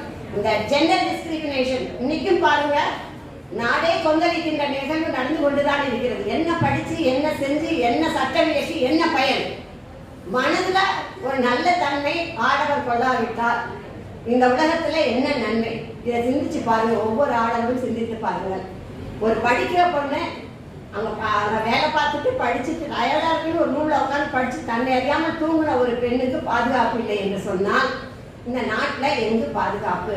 காந்தி சொன்னது போல நடு இரவில் எல்லா நகையும் அணிந்துக்கிட்டு ஒரு பெண் போறா, அவளுக்கு எந்தவித துன்பமும் இல்லாம இருக்கணும் அப்படின்னு சொன்ன காலம் வருமா? வராமலே போய்விடுமா? இதெல்லாம் சிந்தித்து பாருங்க. அதெல்லாம் ரொம்ப முக்கியம். அவருடைய படைப்பை விட்டு நான் நழுவ விரும்பவில்லை. அவர் இதை வாசித்து முடிப்பார். ஏதாவது திரும்ப சொல்லணும்னு நினைச்சா நான் சொல்றேன். சில பாடல்களை சொல்லணும், ஆனா அவர் பேசி முடிச்சதுக்கு அப்புறம் நான் அவரோட திரும்ப ஒரு 3 நிமிஷம் கொடுத்தா நான் சொல்லிவிட்டு நான் சொல்லிடுறேன். நன்றி, வணக்கம். சான்றோர் உள்ளிட்ட அவைக்கு எனது முதற்கண் வணக்கத்தை தெரிவித்துக் கொள்கிறேன். அமர்வு தலைவராக வாணி அம்மா தான் இந்த வாய்ப்பை எனக்கு ஏற்படுத்தி கொடுத்தாங்க. அவங்களுக்கு வணக்கத்தையும், மாணவ செல்வங்களுக்கும் தமிழ் ஆர்வலர்களுக்கும் சான்றோர்களுக்கும் மீண்டும் ஒருமுறை வணக்கம் சொல்லி என்னுடைய பேராசிரியர் அவங்களுடைய கட்டுரை அதை சொல்ற நான் கருவியை தான் நான் நினைக்கிறேன். முழுக்க முழுக்க அவங்களுக்கு தான் இது போய் சேரும். இந்த கருத்தை எல்லாம் சொன்னவங்க அவங்க தான் என்பதை நான் முதல்ல தெரிவிச்சுக்கிறேன். ரைட். பாவேந்தர் பாரதிதாசன் அவருடைய வாழ்வியல் வரலாற்றை முழுமையாக அவருக்கு கிடைத்த தரவுகளின் அடிப்படையில் இந்த தமிழ் சமூகத்துக்கு கொண்டு சேர்க்க வேண்டும் என்ற அடிப்படையில் இந்த காப்பியத்தை பாவேந்தர் வீர பெருங்காவியம் என்னும் தலைப்பில் அவர் அழகாக வடிவமைத்துள்ளார். அதை திறனாய்வு உரை என்ற அந்த அடிப்படையில் பேராசிரியர் அவர்கள் அழகாக வடிவமைத்து ஒரு 10 பக்கங்களுக்கு மேல் அதை எழுதியிருக்காங்க. ரொம்ப அழகா அதை தயாரிச்சிருக்காங்க என்பதை நான் படித்து புரிந்து கொண்டதின் அடிப்படையில் நான் அதை இங்கே உங்களுக்கு சொல்ல வருகிறேன். ரைட். இலக்கிய படைப்பு வரலாற்றில் வந்து பெருங்காப்பியங்கள், குறுங்காப்பியங்கள் வந்து அந்த தேர் இருந்துச்சு. பாரதிதாசனும் பாரதியாரும் அந்த குறுங்காவியங்களை எழுதுறதுல கை தேர்ந்தவர்கள். அவங்களுடைய படைப்புகள்ல இருந்து நம்ம அதை புரிஞ்சுக்க முடியும். அதே பாணியை 21ஆம் நூற்றாண்டுல நீதியரசர் புகழேந்தி ஐயா வந்து தன்னுடைய கையில் எடுத்து அதை ஒரு சிறப்பா பாரதிதாசன் அவருடைய வரலாறு வந்து அதுல படைச்சு சொல்லியிருக்காங்க. அவருடைய காப்பிய நோக்கமா முதன்மையா ரெண்டு விஷயங்களை பேசுறாரு. ஒண்ணு, முதல்ல அமர தலைவர் சொன்ன மாதிரி தமிழ் அன்னைக்கு அணி செய்ய வேண்டும். ஸோ அந்த நோக்கத்துக்காக தான் முதல்ல அவங்க வந்து இந்த காப்பியத்தை படைக்க விரும்பியிருக்காங்க. இன்னொன்று, அடுத்தது இந்த இளைஞர்களுக்கு அது கொண்டு போய் சேர்க்க வேண்டும் அப்படின்ற இன்னொரு நோக்கத்தையும் அவங்க வந்து சுட்டி சொல்றாங்க அம்மா. ரைட்டு. காப்பிய கட்டமைப்பு பார்த்தீங்கன்னா, அமைப்பு பார்த்தீங்கன்னா, நம்ம காப்பிய மரபுல அப்படியே பின்பற்றிருக்கார். காப்பிய மரபை அப்படியே பின்பற்றிருக்கார். காண்ட அமைப்பு, படல் அமைப்பு, அந்த கடவுள் வாழ்த்து, அது அவையடக்கம், இந்த முறையெல்லாம் அப்படியே அழகா பின்பற்றி தன்னுடைய காப்பியத்தை வடிச்சிருக்கார் அப்படின்றத அம்மா வந்து தெளிவா எடுத்து சொல்றாங்க. பாவேந்தர் வீர பெருங்காப்பியத்திற்கு அவர் யார்? புலமைப்பித்தன் கவிஞர் மணிமேகலை குப்புசாமியும் எழுதியிருக்காங்க. ஸோ அதன் பிறகு ஐயா தான் வந்து பாவேந்தர் வீரகாவியம் என்னும் இந்த தலைப்புல 4 காண்டமா பிரிக்கிறாங்க. இளமை காண்டம், பாரதி காண்டம், புதுவை காண்டம், சென்னை காண்டம். இந்த 4 பேர்ல அவருடைய வரலாறு, பாரதிதாசன் வரலாறு அழகா எடுத்து சொல்றாரு. அதுல முதல்ல விநாயகர், அப்புறம் முருகன், அப்புறம் கலைவாணி, இவங்களுக்கு இந்த கடவுள் வாழ்த்து பாடலை கட்டமைச்சு தொடங்குறாங்க. கடல் வாழ்த்தாக இந்த மூவரையும் சொல்லி காப்பிய மரபை பின்பற்றி இருக்காங்க என்பதை ரொம்ப பெருமையா நம்ம எடுத்து சொல்லலாம். 16 பாடல்கள்ல இந்த கடவுள் வாழ்த்தை அமைச்சிருக்காங்க. மற்றொரு அவையடக்க பாடலா ஒரு பாடல் அமைச்சு இந்த காப்பியத்தை தொடங்குறாங்க. 16 பாடல்கள், அந்த கடவுள் வாழ்த்து பாடலாகவும் அவையடக்க பாடலாக ஒரு பாடல் இயற்றி இவங்க காப்பியத்தை அழகாக தொடங்குறாங்க. அதில் வந்து இளமை காண்டம், அதில் வந்து 6 படலங்களை சொல்கிறாங்க. ஆற்றுப்படலம், நாட்டுப்படலம், புதுவை படலம், பாரதியார் அந்த வளர்ப்பு படலம், கல்வி படலம், அவர் ஆசிரியர் படலம் அப்படின்னு சொல்லிட்டு 6 படலங்களா கட்டமைச்சு அவருடைய வரலாறுகளை எடுத்து சொல்றாங்க. முதல்ல ஆட்டுப்படலத்துல எப்படி தொடங்குறாரு அப்படின்னா, நீரின்றி அமையாத உலகம் அப்படின்னு முதல்ல தொடங்குறாரு. நீரின் முக்கியத்துவத்தை அழகா எடுத்து சொல்லி காப்பியத்தை தொடங்கி அழகா நகர்த்துறாரு. புதுவையில ஓடக்கூடிய சங்கராபரணி நதி, அந்த நதியும் வாராக நதி, சுண்ணாம்பு ஆறு போன்ற அந்த நதிகள் ஆறுகள் தகவல்கள்லாம் அழகா சொல்லி அதை ஊமையாக்கி எடுத்து விளக்குறாரு. புதுவை நகரத்தை பத்தி சொல்லும்போது எப்படி இவர் தொடங்குறாருன்னா, பழியறியா பழந்தமிழர் தொன்று தொட்டு வாழ்ந்து வரும் சிறப்பு நகரம். பழியறியா பழந்தமிழர் தொன்று தொட்டு வாழ்ந்து வரும் சிறப்பு நகரம் அப்படின்றாங்க. அப்புறம் வந்து புதுவை அரசு அந்த 2 நூற்றாண்டுகள், அதாவது 2 நூற்றாண்டா பிரெஞ்சு அரசு கீழே அவங்க வாழ்ந்துட்டு வராங்க அப்படின்ற தகவலையும் அதுல சொல்றாங்க. அப்புறம் அங்க இருக்க சாலை, அப்புறம் ஓய்வின்றி இந்த வரிகள்லாம் அப்படியே அவங்க எழுதுறாங்க. ஓய்வின்றி ஒழிக்கும் கடல், நீருக்கு சுகம் தரும் காற்று, ஊருக்கு பெருமை சேர்க்கும் ஜிப்மர் மருத்துவமனை, அரவிந்தர் ஆசிரமம், நீதிமன்றம், மணக்குள விநாயகர், இது போன்ற தகவல்கள் எல்லாம் அவர் இந்த காப்பியத்துல அந்த ஆற்றுப்படலம், நாட்டுப்படலம் வந்து அதுல உள்ளடக்கி சொல்றாங்க. அடுத்தது இந்த காண்டம் வந்து பிறப்பு, வளர்ப்பு, இளமை, இந்த 3-4 செய்திகளை உள்ளடக்கி போயிட்டு இருக்கு. அடுத்ததா பாரதி காண்டம் என்ற பகுதியில பாரதிதாசன் 10 ஆண்டுகள் அவங்களுடைய பழக்க வழக்கம், அவங்க எவ்வாறு பழகினாங்க, அவங்கள்ட்ட கவிதை எப்படி பறந்துச்சு, அவங்க பாரதிதாசன் நம்ம தந்தை இறந்த போது அவர் பாரதியார் எவ்வாறு தேற்றினார், இது போன்ற செய்திகள்லாம் உள்ளடக்கி இந்த காண்டத்துல பேசப்படுது. புதுவை காண்டம் மற்ற 3 காண்டத்தை விட இந்த காண்டம் வந்து அளவுலையும் பொறுமை அடிப்படையிலும் மிகப்பெரிய அளவுல இருக்கிறதா சொல்றாங்க. சுப்ரத்தினம் பாரதிதாசனாக உருமாறியது இந்த புதுவை காண்டத்தில் தான் வருது. பகுத்தறிவு கவிஞனாக பாரதிதாசன் தன்னை உருவாக்கி கொண்ட காலம், அந்த சூழல், அதெல்லாம் வந்து இந்த புதுவை காண்டத்துல பேசப்படுது. அடுத்து சென்னை காண்டம், இது புதுவையிலிருந்து சென்னைக்கு அவருடைய வருகை எப்படி இருக்கு, சென்னை வந்து அவருடைய அனைத்துலக கவிஞர் மன்றத்தை உருவாக்குறாங்க. அதன் மூலம் பாரதிதாசன் பரம்பரையை விரிவாக்கம் செய்யறதா ரொம்ப தெளிவாக எடுத்து சொல்றாங்க சென்னை காண்டத்துல. முதல்ல பாவேந்தரும் பாரதிதாசனும் அந்த அவங்களுடைய இணக்கத்தை பத்தி பேசும்போது முதல்ல பாவேந்தருடைய பிறப்பு பத்தி பேசுறாங்க. வணிகர் குலத்துல பிறந்து கனக சபை லட்சுமி அம்மையார் இவங்களுக்கு பிறந்தவங்க உங்களுக்கு எல்லாருக்கும் தெரியும். அங்க அவங்கள்ட்ட பிறந்து 13 ஆண்டுகள் அவர் பிரெஞ்சு மொழி தமிழ் மொழியில் கற்றுத்தேர்ந்து தன்னுடைய 18வது வயதுல நிரவி என்ற ஊர்ல தமிழாசிரியரா பணியாற்ற போறாரு. அங்க இருக்கிற புலவர் பெரியசாமியிடம் தான் அவர் தமிழ் படிச்சாரு. அந்த ராமசாமி புலவரால் பாராட்டப்படுறார். அந்த வேலை செய்ய போற அந்த நிரவின்ற அந்த கிராமத்துல ராமசாமி புலவரால் பாராட்டப்படுகிறார். பாவேந்தரும் பாரதிதாசனும் இந்த தலைப்பின் கீழே எப்படி பாரதிதாசனும் பாரதியாரும் சந்தித்து கொண்டார்கள், அவருடைய முதல் சந்திப்பு எப்படி இருந்தது அப்படின்றது பாரதியார் பாட்டை ரொம்ப சுவாரஸ்யமா பாரதிதாசன் இந்த பாடத்தை கேட்கிறாரு. கேட்கும்போது பாரதிதாசனுக்கு தெரியாது, பாரதிதாசனுக்கு பாரதியார் தெரியாது. அந்த கல்யாணத்தில் தான் வேணு நாயக்கர் அவருடைய வீட்டு திருமணத்தில் தான் வந்து இந்த நிகழ்வு நடக்குது. அப்புறம் அவங்க அறிமுகம் செய்யறாங்க. அதன் பிறகு முழுமையா பாரதியோட இணங்கி அவரோட செயல்பட ஆரம்பிக்கிறாரு. அவர் கூடயே இருக்க ரொம்ப விருப்பப்பட்டு ஒரு கவிதை படைச்சு இதழுக்கு அனுப்புற இந்த செயல்லாம் வந்து நடக்குது. பாரதியார் ஒரு கவிதை பட சொல்லி கேட்கிறாரு.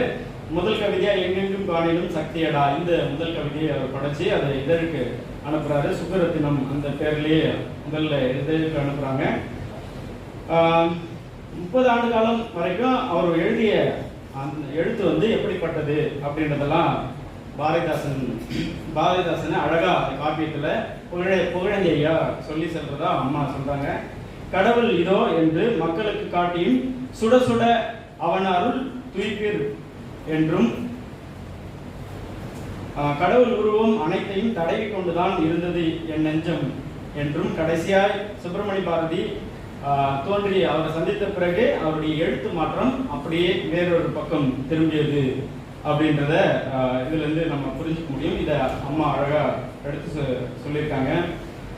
லாவணி பாட்டு வண்ண பாட்டு எழுதி அதை கையில் எடுத்து ரொம்ப சிறப்பா எழுதியிருக்காங்க. அதிரும் புதிவடிவம் எடுத்துக்கொண்டான் அப்படின்ற புகழேந்திகள் ஐயா வந்து இப்படி இந்த வரியை சொல்றார். அதிரும் புது வடிவம் எடுத்துக்கொண்டான் கவிஞர் அப்படின்னு சொல்லிட்டு ஒரு ஐயா வந்து சுட்டி காட்டுறாரு. முந்தைய தோற்ற மாற்றம் கூட பாரதியார் சென்ற உடனே தோற்ற மாற்றம் ஏற்படுது பாரதிதாசனுக்கு. அதையும் சொல்றாங்க. தன் முந்தைய தோற்றத்தை கூறி பாரதியின் தொடர்பாலே அந்த தோற்றம் மாற்றம் பெற்றுள்ளதை எடுத்துரைக்கிறாரு. பாரதியை முன்னோடியாக கொண்டு அவர் தன்னை பலவாறு செதுக்கிக் கொண்டார் அப்படின்னு சொல்றாங்க. கனவு கண்டார் பாரதிதாசன். காளிதாசன் சாகுந்தலம் இந்த 2 நாடகத்தையும் சிறப்பா வந்து நடத்தணும், நாடக நடிகர்களை கொண்டு நடத்தணும் அப்படின்னு சொல்லிட்டு ஒரு பெரும் கனவு இருந்ததா சொல்றாரு. அதனை நாடகமாக தீட்ட எண்ணி துஷ்யந்தனாய் சுப்புரத்தினத்தையும் சகுந்தலையாய் சீனிவாச ஆச்சாரியரையும் விஸ்வாமித்திரராய் பாவேஸ்வரியரையும் நடிக்க வைக்க ஒத்திகை நடத்தியும் நாடகம் நடக்கவில்லை. தன்னுடைய பெண் குழந்தைக்கு சாகுந்தலை என பெயர் வைத்து திருப்தி அடைந்து கொண்டார். அவர் கனவு அப்படி கனவு கண்டாரு. ஆனா அது நடக்காதனால தன்னுடைய மகளுக்கு சகுந்தலா அப்படின்னு பெயர் வச்சு திருப்தி அடைந்து கொண்டாருன்னு சொல்றாங்க. குயில் பாட்டு ஒவ்வொரு சூழலையும் ஒரு இலக்கியம் பிறந்ததா சொல்றாரு.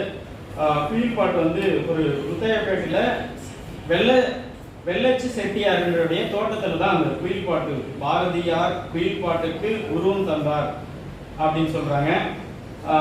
புயல் காற்றடிக்கும் போது சுப்ரத்தினமும் அவர் தோழர்களும் திசைக்கு திசையா போயிட்டாங்க அப்படின்றத ஒரு கட்டுரை மூலம், காற்றும் சுப்புரத்தினமும் அப்படின்ற ஒரு கட்டுரை மூலம் சுதேசமித்திரன் இதில் வந்து வெளியிட்டிருக்காரு. அதை அப்புறம் தந்தை பாரதிதாசனுடைய தந்தை இருக்கிறாரு. அப்போ வந்து பாரதியார் போய் அவரை தேற்றி அவருக்கு சில ஆறுதல்களை சொல்றாங்க. அழியா புகழ் உடம்பு எழுதுறதுக்கான சில வழிகளையும் சொல்றாங்க. ஒழுக்கம் தவறாமை, சாதி மத வேற்றுமை இல்லாமை, தனக்கென வாழாது மக்கள் சேவையை மேற்கொள்ளுதல் என்ற 3 சேவையை மேற்கொள்ளுதல் 3 கொள்கையையும் கடைபிடித்து வாழ்தல், புகழ் உடம்பு பெற்று நிலைத்து நிற்கலாம் என்ற இப்படி வந்து சொல்லி அவரை தேற்றி ஆறுதல் படுத்தி அடுத்து அவருடைய என்ன பணியை அவர் செய்ய வேண்டும் அப்படின்றத சொல்லி அவர் தேற்றி வர்றாரு. பாரதிதாசனும் பாரதியாரும் இணைந்தே இருக்கிற அந்த சூழல் வந்து ரொம்ப அவர் விரும்புறாரு. அது வந்து சில கவி வரிகளால் சொல்றாரு. தன் பணி நேரம் போக மீதி நன்னேரம் எல்லாம் அன்னார் அன்புடன் குழைந்திருந்து பாரதி தன்னுடன் விளங்கி தமிழின் வேகம் கண்டிட பாரதியுடன் பால் காய்ச்சுகின்றார், நீராடவும் இடுகாட்டிற்கும் செல்கின்றார், கூட உறங்குகின்றார், நாளும் பாடல் கேட்கின்றார். இப்படியே பல நாட்கள் போகுது அப்படின்னு சொல்லிட்டு அவரோட இருந்த அந்த சூழலை அழகா எடுத்து சொல்றாங்க. சில ஆண்டுகளுக்கு பிறகு பாரதியார் மறைவு ஏற்பட்டிருக்கு. அது வந்து மிகப்பெரிய ஒரு வழியா நெஞ்சில் தீயென சுட்டது அப்படின்னு இந்த வரிகளால் சொல்றாங்க. பாரதிதாசன் வந்து என்னென்ன புனைப்பெயர்கள்ல பத்திரிகையில எழுதி வந்தாங்க அப்படின்னா, கிறுக்கன், கிண்டல்காரன், கண்டிழுவான் என்ற புனைப்பெயர்கள்ல அவர் வந்து இதழ்கள்ல எழுதி வந்திருந்தாங்க. முதல் முறையா சுப்புரத்தினம் அந்த பெயரை மாற்றி பாரதிதாசன் என்னும் பெயர்ல வந்து அவர் எழுத தொடங்குறாரு. அப்போ நிறைய நாலா திசையில இருந்து எதிர்ப்புகள் வந்ததாகவும் பதிவு பண்ணியிருக்காங்க. அவரை தாக்கி பேசுற அந்த சூழலும் ஏற்படுது. அப்புறம் வந்து பாவேந்த பாரதியார் நாமும் வாழ்க அப்படின்னு சொல்லிட்டு அவர் ஒரு கவிதையை படைச்சு இதழுக்கு அனுப்புறாங்க. மகாகவி பாரதியார் உலக மகாகவி அப்படின்றது இந்த வார்த்தை இல்லை. கல்கியில தொடங்கி கல்கி தான் வந்து அவர் மகாகவி இல்லை அப்படின்னு சொல்லிட்டு சொல்றாரு. அதற்கு வந்து எதிர்வாதத்தை ராமசாமி ஐயங்கரை வந்து முன்வைத்ததாகவும் அம்மா அவர்கள் தன்னுடைய ஆய்வுரையில் பதிவு செஞ்சிருக்காங்க. பாரதிதாசனுடைய கவித்திறன்களை பற்றி அழகாக சொல்லும்போது அவருடைய படைப்புகள் எல்லாம் சொல்லி ஒவ்வொரு படைப்பும் இந்த தன்மை உடையது. ஒரே இரவில் எழுதப்பட்டதுதான் தமிழ் இயக்கம். சஞ்சீவி பருவத்தின் சாரல் வந்து காதலை பாடும் கற்பனை சுரங்கம் இப்படியெல்லாம் சொல்றாங்க. பகுத்தறிவு மனத்தை பரப்பிட கண்ணகி புரட்சி காப்பியம் படைத்தார் அப்படியெல்லாம் சொல்றாங்க. கியாபா விஸ்வநாதன் அவர் வந்து பாவேந்தரை பற்றி சொல்லும்போது அவரது கவிதைகளை கதைக்காக ஒரு முறை படிக்கலாம் அப்படின்றாங்க. அந்த மாதிரி கதைக்காக ஒரு முறை, கவிதைக்காக ஒரு முறை, கருத்துக்காக ஒரு முறை, எழுதுக்காக ஒரு முறை படித்தேன் அப்படின்னு சொல்லிட்டு ரொம்ப அழகா பாரதிதாசன் அந்த பாடல்களை எதுக்கெல்லாம் படிச்சு அப்படின்ட்டு கியாப்பு அவர் சொல்றதா புகழேந்தையா குறிப்பிடுறதா அம்மா வந்து தன்னுடைய திறனாய்வு உரையில எழுதியிருக்காங்க. பாரதிதாசன் மேடை பேச்சிலும் வல்லவர் அப்படின்றத அவருடைய பேச்சு எரிமலை குமுறுவது போலவும் கடும் புயல் வீசுவது போலவும் வெள்ளம் ஆவேசமாய் புரள்வது போலவும் இருக்கும் அப்படின்னு சொல்றாங்க. பாவேந்தரும் பெரியாரும் அப்படின்ற அந்த தலைப்பின் கீழே எந்த இடத்துல அவங்க முரண்படுறாங்க, முதல்ல எப்படி ஈர்க்கப்படுறாரு அப்படின்னு சொல்றாங்க. முதல்ல புதுச்சேரிக்கு ஒரு பேச்சு கொடுக்க வர்றாரு பெரியார். அப்போ வந்து அதன்பால் ஈர்க்கப்பட்டு பகுத்தறிவு சிந்தனை எல்லாம் அதெல்லாம் வந்து தன்னுடைய கவிதையில கட்டமைச்சு பரப்புரை செய்றாங்க. திராவிட இயக்கத்தின்பால் ஈடுபாடு அவருக்கு நிறைய ஏற்படுது. ஒரு கட்டத்தில் வந்து அவருடைய பெரியார் திருமணத்தை அது வந்து பாரதிதாசன் வந்து அவர் மனம் ஏற்கல. அதனால வந்து அதுல இருந்து கருத்து முரண்பாடு ஏற்பட்டு விலகிறதா இங்க கட்டுரையில பதிவு பண்ணியிருக்காங்க. இதை பற்றி அம்மா மேலும் விளக்கம் ஏதாவது சொல்லணும்னா சொல்லுவாங்க. பாவேந்தர் பரம்பரையே இதுல சுட்டி காட்டுறாங்க, நூல்களில் சுட்டி காட்டுறாங்க. பாவேந்தர் பரம்பரையை ரொம்ப விரிவாக்கம் சென்னையில வந்து அந்த தமிழ் கவிஞர் சங்கம் உருவாக்கி அதுல பாவேந்தர் பரம்பரையை ரொம்ப விரிவாக்கம் செய்யறாங்க. அதுல வந்து வாணிதாசன், புதுவை சிவம், வேணுகோபாலன், பட்டுக்கோட்டை கல்யாண சுந்தரம், தமிழ் ஒளி, கனகலிங்கம், மன்னன், பேராசிரியர் ராமநாதன், ஈரோடு தமிழன்பன், சுரதா, முருகு சுப்பிரமணியம், அண்ணாமலை பொன்னடியான், கோவேந்தன், வேழவேந்தன் என பல அந்த கவிஞர்களை உருவாக்கிய அந்த பெருமை பாவேந்தர் பரம்பரைன்னு சொல்றாங்க. அதை சுட்டி கட்டுறாங்க.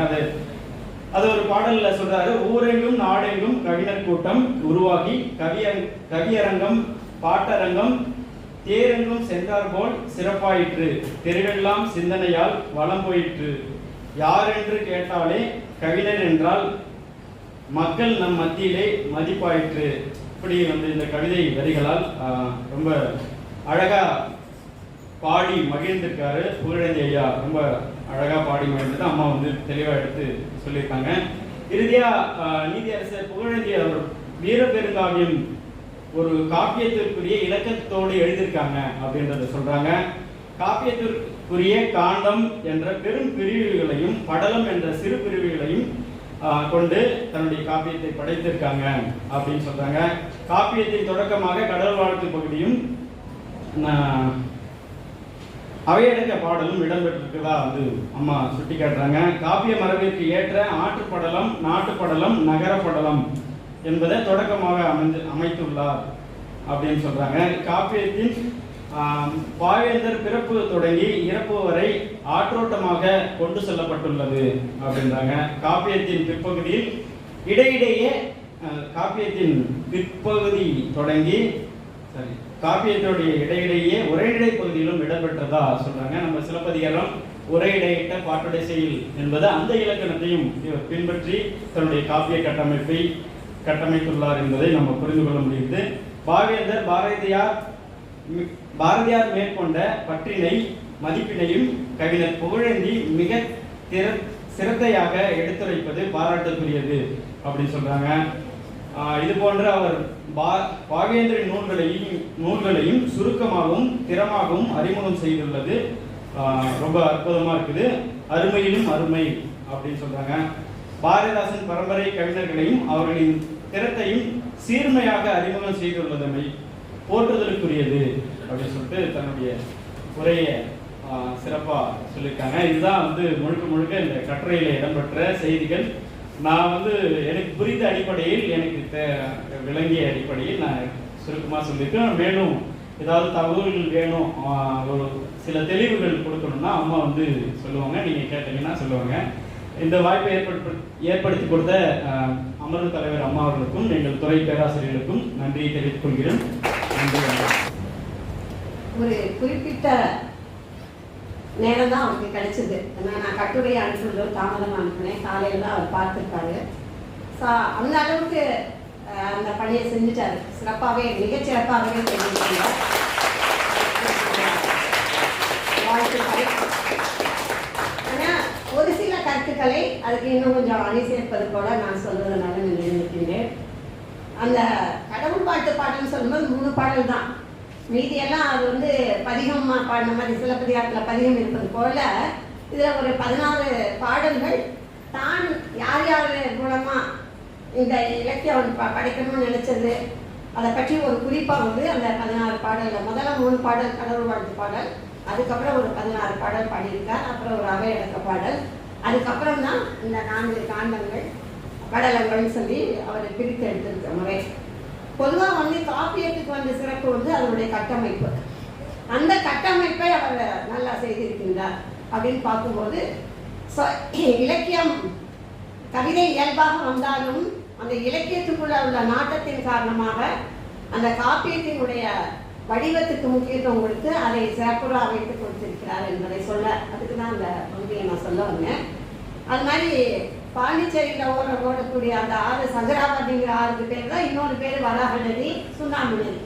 ஸோ 3 ஆறு ஓடல, ஒரே ஆறு தான். அது பேர் தான் மாற்றம் பெற்றிருக்கின்றது. அதை ரொம்ப அருமையாக அந்த ஆற்றுப்படலத்தை எடுத்து சொல்லியிருக்கிறார். அது மாதிரி புதுச்சேரி வந்து அது நகரப்படலத்தில் அது பிறந்த நகரம், பாரதிதாசன் பிறந்த நகரங்கிறதுனால அந்த நகரப்படத்தில் பாரதிதாசனுடைய சிறப்பை சொல்லும்போது அந்த நகரத்தினுடைய சிறப்பை சொல்லி அங்கே இருக்கக்கூடிய ஒரு பாரம்பரிய வணிக குடும்பத்தில் பாரதிதாசன் பிறந்தார் அப்படிங்கிற ஒரு விஷயத்த சொல்லி அதை ஆரம்பிக்கிறாங்க.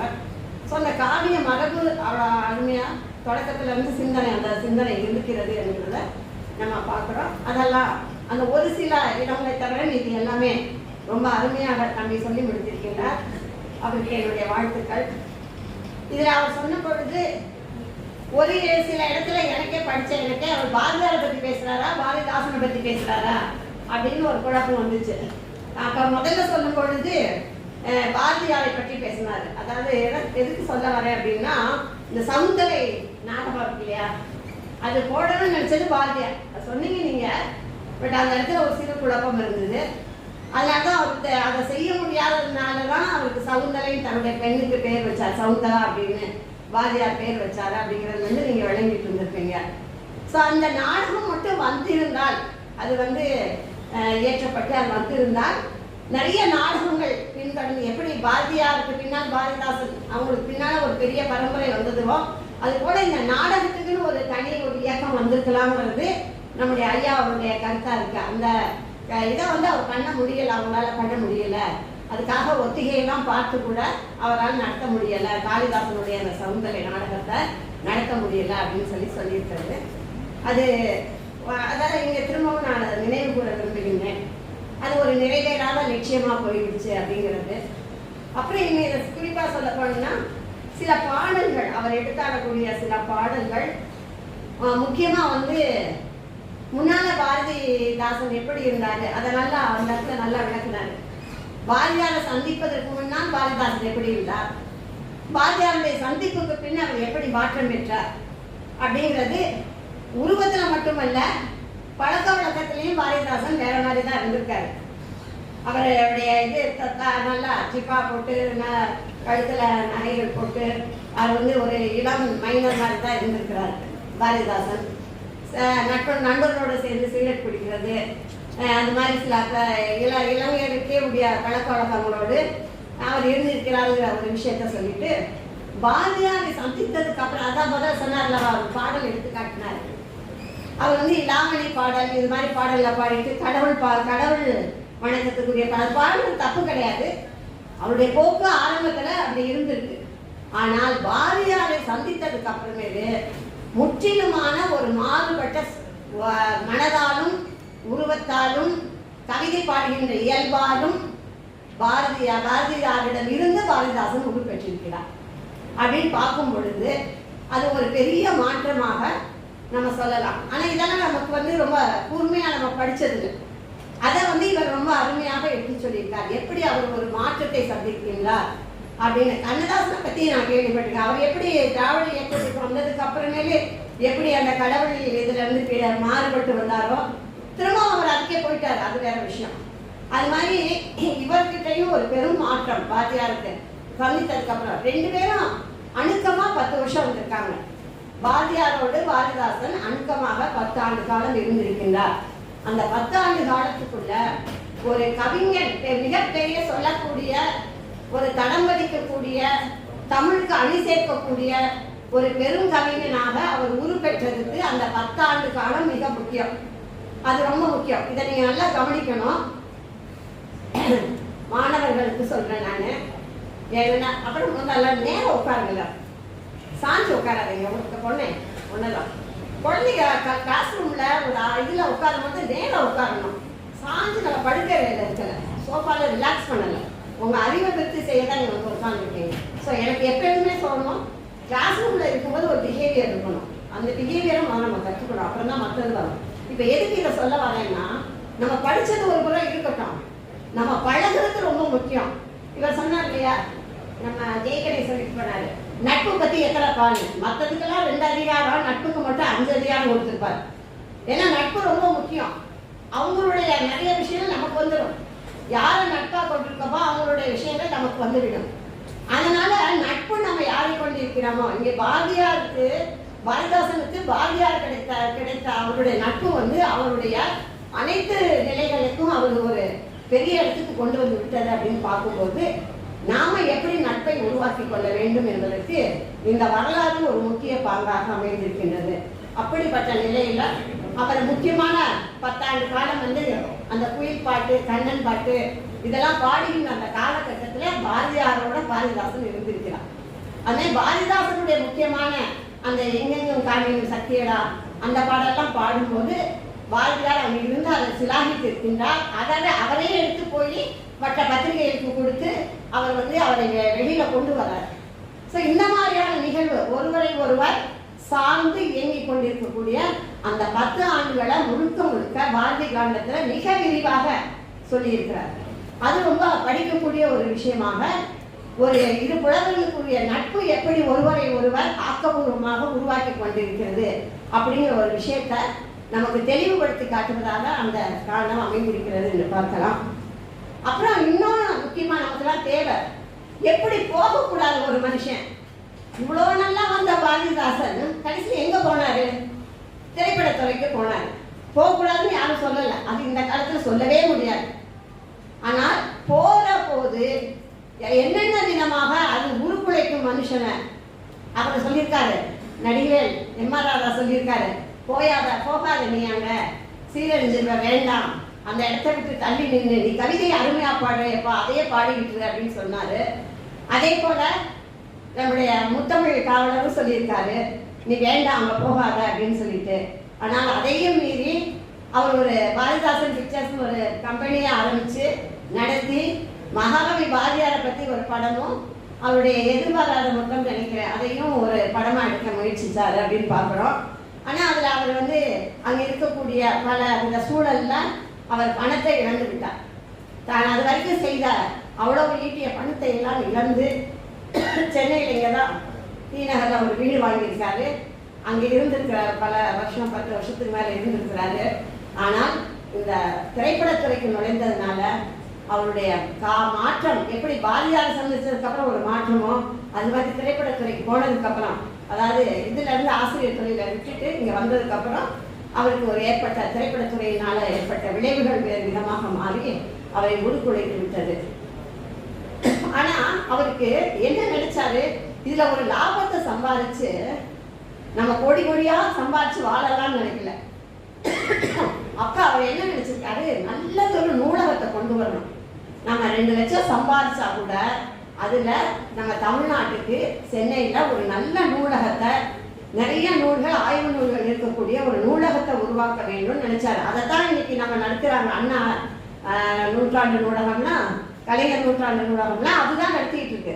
அதாவது ஒரு சமூகம் உருப்பெற வேண்டும் என்று சொன்னால் அதுக்கு முக்கியமாக நல்ல ஒரு நூலகம் தேவை, நல்ல நூல்கள் இருக்கணும், இளைஞர்கள் அதை படித்து முன்னேற வேண்டும் அப்படிங்கிற அந்த கனவு பாரதிதாசனுக்கு இருந்திருக்கு. இந்த திரைப்படத்துறையில தோற்றதுனால அவரால் அந்த கனவை நிறைவேற்ற முடியவில்லை அப்படின்னு பார்க்கணும். அப்ப நல்ல சிந்தனைகள், அவர்கிட்ட வளமான சிந்தனைகள். அவர் நம்ம வெறும் தமிழுக்காக போராடினார், மொழி அவர் தேசியத்துக்காக செய்தார் பாரதியார், இவர் மொழிக்காக செய்தார், நம்ம அப்படிதான் படிச்சிருக்கோம். ஆனா இவரும் தேசிய பாடல்கள்லாம் நிறைய பாடியிருக்காரு. ஆனா அதை பின்னாடி வரைச்சிட்டாங்க, அதை முன்னெடுக்கல யாரும். ஆனா அதுக்கப்புறம் மொழி மேல சிந்தனை, அதுக்கப்புறம் சொன்ன மாதிரி பாரதி பெரியாருடைய பாரதிதாசன் பழகினதுக்கு அப்புறம் அதை உள்வாங்கி கொண்டு அவருடைய சிந்தனை எப்படி வளம் பெற்றது, சமூக நோக்கோடு, குறிப்பா பெண்ணிய நோக்கோடு. அவருடைய குடும்ப விளக்கினுடைய முதல் பகுதியை படிச்சு பாருங்க, 4வது பகுதியை படிச்சு பாருங்க, எவ்வளவு ஒரு மாற்றம். நான் இதுக்கு முன்னாடி அதை கண்ணதாசன் தான் பார்த்திருக்கேன். அதாவது ஒரு கண்ணதாசனுடைய முதல்ல ஆரம்பத்தில் இருக்கக்கூடிய முதல் தொகுதியை படிச்சுட்டு அவருடைய 5வது தொகுதியை படிக்கும்போது அவருக்குள்ள ஒரு மாற்றம் இருக்கும். அது போல ஒரு மாற்றம் இந்த குடும்ப விளக்குல முதல் தொகுதியை படித்து விட்டு திரும்பி நம்ம பின்னால் 4வது தொகுதிக்கெல்லாம் வரும் பொழுது ஒரு பெரும் மாற்றம் இருக்கிறது. முதல்ல காலையில இருந்து விடிய காலை 4 மணிக்கு எழுந்து ஒரு பெண் தெருவில் வாசல் தெளிச்சு கோலம் போடுறதுல இருந்து அவ நாள் முழுவதும் உழைத்து, கணவன் மத்தியானம் வீட்டில் படுக்க வருவான், அவனை வீட்டில் துயில விட்டு தான் போய் கடையில உட்காந்து வியாபாரம் பார்த்துட்டு திரும்பவும் வீட்டுக்கு குழந்தைகளை வரவேற்று மாமனார் மாமியார் பணிவிடை செய்து திரும்ப இரவு கணவன் வரும்போது அவனுக்கு உணவிட்டு, அதுக்கப்புறம் அவனுக்கு படுக்க செல்லும் பொழுது அவனுக்காக இசைத்து அவனை தூங்க வச்சு ஒரு 12 மணி வரைக்கும் அவன் உழைத்து தீர்க்க வேண்டும். அதுதான் குடும்ப விளக்கு, அதுதான் ஒரு பெண்ணினுடைய பணி. அப்ப ஆண் அவன் ஓய்வு எடுக்கலாம், அவனுக்கு பாடல் பாடி அவனை தூங்க வைக்கணும், அவனோட பிறந்த குழந்தைகளுக்கு வாழி செய்ய வேண்டும், மாமனார் மாமியாருக்கு அவனுடைய தாய் தந்தையருக்கு உதவ வேண்டும். அப்ப அவளுக்காக அவள் வாழ்ந்தாளா? இது ஒரு வினாதான். ஆனால் அதே இது 4வது இதுல அவர் எப்படி பாடியிருக்காரு, பெண்ணை எப்படி உருவாக்கி இருக்கிறான்னு பார்க்கும்போது அவருக்குள்ள ஒரு பெரும் மாற்றத்தை பெரியார் கொண்டு வந்திருக்கிறார் என்பதை ரொம்ப அழகா இந்த கைகளையும் ஒரு பகுதியில விளக்கி சென்றிருக்கிறார். ஆனால் பெரியாரோட வழக்கம் போல எப்படி அண்ணாதுரை அவருடைய திருமணத்தை வைத்து கருத்து மாறுபாடு பண்ணி பிரிஞ்சு வர்றாரோ அது போல இவருக்கும் அந்த வருத்தம் இருந்திருக்கிறது. அந்த வருத்தத்தைக்காக அவர் பெரியாருடைய பிரிந்து வந்தாலும் அந்த கருத்துக்களிலிருந்து அவருக்கு மாறுபாடு இல்லை, அவர் தொடர்ந்து அந்த கருத்துக்களிலே பயணித்திருக்கிறார் என்பதை நம்ம பார்க்கின்றோம்.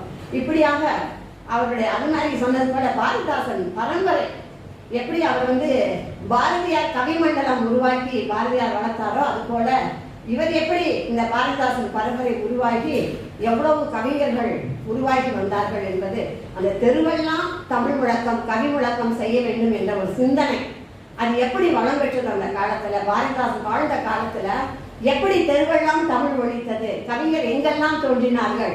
எனக்கு தெரிஞ்சு நான் சென்னை வரும்பொழுது அவர் பொன்னடியானவர்கள், கவிஞர் பொன்னடியானவர்கள் இங்க காந்தி சிலை கிட்ட வாரம் ஒரு கவிதை இது செய்வார் அப்படின்னு சொல்லிட்டு, இவர் பொன்னடியார் வழி வந்த கவிஞர் தான் அவர் புகழேந்தி அவர்கள். ஸோ அதனால ரொம்ப அருமையாக அந்த இன்னைக்கு வரைக்கும் அவர் வரைக்கும் அந்த பரம்பரை உருவாகி வந்திருக்கிறது என்று பார்க்கின்ற பொழுது கவிஞர் தமிழன்மன், வேலவேந்தன், இப்படி எல்லா கண்ணதாசன் முதற்கொண்டு அவருடைய பாரதிதாசன் வழியில வந்தவங்க தான் என்று சொல்லும் பொழுது அந்த பரம்பரை எப்படி உருவாக்கி வந்தது. ஒரு கவிஞர் தோன்ற எப்பயுமே சொல்லுவாங்க, ஒரு ஆசிரியர் சரி, ஆனா அந்த ஆசிரியர் எத்தனை பேர் உருவாக்கி இருக்கிறார் அதுதான் மிக முக்கியம். நான் நல்லா பேசினேன், நல்லா எழுதினேன், நல்லா படிச்சேங்கிறது என்னோட தான். ஆனால் ஒரு சமூகத்தை உருவாக்குறதுக்கு என்னை தாண்டி என்னுடைய மாணவ மணிகள் வந்துவிட்டார்கள் என்று சொன்னால் அதுதான் பெருமை. அதுதான் இங்கு பாரதியாருக்கும் பாரதிதாசனுக்கும் பெருமை என்னவென்று சொன்னால் ஒரு நீண்ட ஒரு நூற்றாண்டு கண்ட ஒரு வரலாறு படைக்கக்கூடிய கவிஞர் கூட்டத்தை படைத்துவிட்டு சென்றிருக்கிறார்கள் என்று பார்க்கின்ற பொழுது அது எவ்வளவு பெரிய வேலை. அதுல முக்கியமானது என்னது, இவர் சொன்ன இதுல ஒரு கருத்து, மகாகவி பாரதியார மகாகவின்னு ஏற்றுக்கல, கல்கிதான் இதை தொடங்கி வைக்கிறார் அவருடைய பத்திரிகையில. அது மிகப்பெரிய போராட்டமா அது போய்கிட்டு இருந்தது, மாறி மாறி எழுதி கொண்டிருந்தார்கள். இறுதியாக எல்லாரும் கல்கி முதற்கொண்டு எல்லோருமே பாரதியாரை ஒரு மகாகவி என்று ஏற்றுக்கொண்டார்கள் என்று பார்க்கின்ற பொழுது இந்த காலம் மாதிரி இல்லை. இந்த காலத்துல நானே போட்டுக்கலாம் இல்லையா, பேருக்கு என்ன வேணாலும் போட்டு நான் மகாகவின்னு போட்டுக்கலாம். சரியா? யாரும் 2 பேர் எல்லாம் சொல்லிட்டு போவாங்க, இது நம்மாக்கு என்ன தெரியும், இது மகாகவின்னு போட்டுருச்சு அப்படின்னு தான் சொல்லிட்டு போகலாம். ஆனால் அந்த காலத்துல பாரதியாருக்கு இந்த மகாகவி பட்டம் எப்படி கிடைத்தது, எவ்வளவு போராட்டங்களுக்கு இடையில அது அவர் இறந்துட்டார். அப்படி இருக்கும்போது அதெல்லாம் பேசப்படலை. அதுக்கப்புறம் எப்படி இதெல்லாம் தொடர்ந்து வந்திருக்கு அப்படின்னு பார்க்குறோம். ஸோ இதெல்லாம் அந்த காலத்தில் சங்கம் நூல்கள் அரங்கேற்றம் பெற்று இது வந்து கம்பன் கூட அரங்கேற்றி அதில் வந்து இது தவறுன்னு சொல்லி சொன்ன நிலையெல்லாம் பார்த்துருக்கோம். அது மாதிரியான புடம்போட்ட இலக்கியங்களிலே பாரதியார் இலக்கியங்கள் எல்லாம் அப்படிப்பட்ட இலக்கியங்கள் அவங்க எப்படி வெளியில் வந்தாங்க அப்படிங்கிற விஷயங்களை ரொம்ப அருமையாக, அது மாதிரி இவர் தமிழச்சியின் கத்தை எப்படி பாடினார், எதிர்பாராத முத்தம் எப்படி பாடினார், இதெல்லாம் அந்த இயற்கை பற்றி பாடியக்கூடிய அழகின் சிற்பி எப்பொழுது எந்த காலகட்டத்தில் பாடியிருக்காரு, இதை பற்றிலாம் ஒரு விரிவான செய்திகள். எப்பயுமே ஒரு நூலை படிக்கும்போது அது பின்னணியோடு படிக்கும்போது இன்னும் நமக்கு அதை பற்றி செய்திகள் அதிகம் தெரியும். அதுக்கான எல்லா ஒரு நிலைகளும் இந்த இதில் இருக்கு பார்க்கலாம். அப்படி ஒரு முழுமையான ஒரு படிப்பாக இதில் ஒரு பாரதிதாசனை பற்றி ஒரு விஷயம் ரெஃபரன்ஸ் வேணும்னா பாரதிதாசனை பார்த்தீங்கன்னா இந்த புத்தகத்தை தேடி போகலாம், நீங்கள் தைரியமாக தேடி போகலாம். அவ்வளோ விஷயங்களை சொல்லி இருக்கிறாரு. முக்கியமாக தேடி தேடி சேர்த்துருக்காரு. அது ரொம்ப ரொம்ப நமக்கு தேவை, ஆய்வாளர்களுக்கு தேவை வந்து தேடி தேடி சேகரித்தல். அந்த பணியை செய்து விழுந்து நிம்மதியாக சிங்கப்பூரில் உட்கார்ந்து இந்த காப்பியத்தை அவர் எழுதியிருக்கிறார் என்று பார்க்கும்போது அவருக்கு நாம் தலைவணங்க வேண்டும். தமிழுக்கு தலைவணங்குவோம். அந்த தமிழுக்கு புகழ் சேர்த்த பாரதியாருக்கும் பாரதிதாசனுக்கு தலைவணங்குவோம். அவரை முன்னிறுத்திய கவிஞர் புகழேந்தி அவர்களுக்கு தலைவணங்கி என்னுடைய சுற்றுரையை முடித்துக் கொள்கிறேன். வாய்ப்புக்கு நன்றி பாராட்டி அனுபவம் வணக்கம். பல்கலைக்கழகத்திற்கு என்னுடைய நன்றியை தெரிவித்துக் கொள்கிறேன். குறிப்பாக ஏகாம்பரம் ஐயா ஒரு நல்ல நிகழ்வு நிகழ்த்தி இருக்கிறீங்க, உங்களுக்கு எனக்கு பாவேந்தர் வீரப்பெருங்காவியம் பற்றிய தனது ஆய்வுரையை வழங்க மேடைக்கு வந்த அம்மா அவர்கள் ஆய்வுரையின் முன்னுரையை நம்மிடையே நல்கி நம் அனைவருக்குமான ஒரு வாழ்த்துரையையும் நல்கினார். ராகுல் காந்தி அம்மா அவர்களுடைய ஆய்வுரையை உங்கள் முன்னே அளித்த பிறகு அந்த ஆய்வுரை தொடர்பான பல விளக்கங்களையும் தெளிவுகளையும் அளித்து நிறைவுரையையும் வழங்கியுள்ளார். 4 நிலைகளில் தன்னுடைய உரையை சிறப்பாக வழங்கிய அம்மா அவர்களுக்கு உங்கள் அனைவரின் சார்பிலும் மனமார்ந்த நன்றிகள். அம்மாவுடைய கட்டுரை, ஆய்வு கட்டுரை இந்த நூலில் பெண்ணியம் அறிவோம்னு அந்த தலைப்பு இருக்கிறதுனால நான் பெண்ணிய நோக்கில் அம்மானாலே பெண்ணியம் பிரேமான்னு அவங்களே சொன்னாங்க. அதனால பெண்ணிய நோக்கில் அம்மா இந்த ஆய்வுரை வழங்கியிருக்காங்கன்னு நினைச்சேன். இல்லை, தலைப்பு தான் அப்படியாமா, ஆனால் ஆய்வுரை என்னங்கிறது உங்க எல்லாருக்கும் இப்போ தெரியும். ஆய்வுரையை அம்மா இங்கு முழுமையாக வழங்க இயலாத சூழல்னப்போ யாராவது ஒருத்தர் இதை வழங்கினா நல்லா இருக்குமேன்னு நினைச்ச உடனே எனக்கு உடனே ராகுல் காந்தி தான் நினைவுக்கு வந்தாரு. ஏன்னா ராகுல் காந்திக்கு தான் தெரியும், அவர் நல்ல பரந்துபட்ட வாசிப்பாளர்னு. நான் அவருக்கு எவ்வளவு நூல்கள் வந்து பிள்ளைக்கு போய் சேரணுங்கிறதுல அவ்வளவு முனைப்பு காட்டுவேன். நேற்று அவர் என்னுடைய அறைக்கு வந்தது என்னுடைய நெறியாளர் வளவன் ஐயா அவர்களுடைய நூல்களை பெற்றுக்கொள்வதற்காக. இவர் வாசிப்பார்னு அந்த அம்மா தேடி வந்து எனக்கும் தருவாங்க, அவரையும் கூப்பிட்டு தருவாங்க. அப்போ அந்த நூல்களை வாங்க வரும்போது சொன்னேன். ஆனால் அம்மா வந்து சொன்ன மாதிரி இரவு நான் உறங்கினதுக்கு அப்புறம் அனுப்பியிருக்காங்க. காலையில் 4 மணிக்கு எந்திரிச்ச உடனே பார்த்தேன், உடனே ராகுலுக்கு அனுப்பி வச்சேன். இந்த காலையில் அவர் 4:30க்கு அவர் பார்த்து உடனே அது படிக்க ஆரம்பிச்சிட்டாரு, எனக்கு செய்தி அனுப்பியிருந்தாரு. ரொம்ப மகிழ்ச்சியா இருந்தது.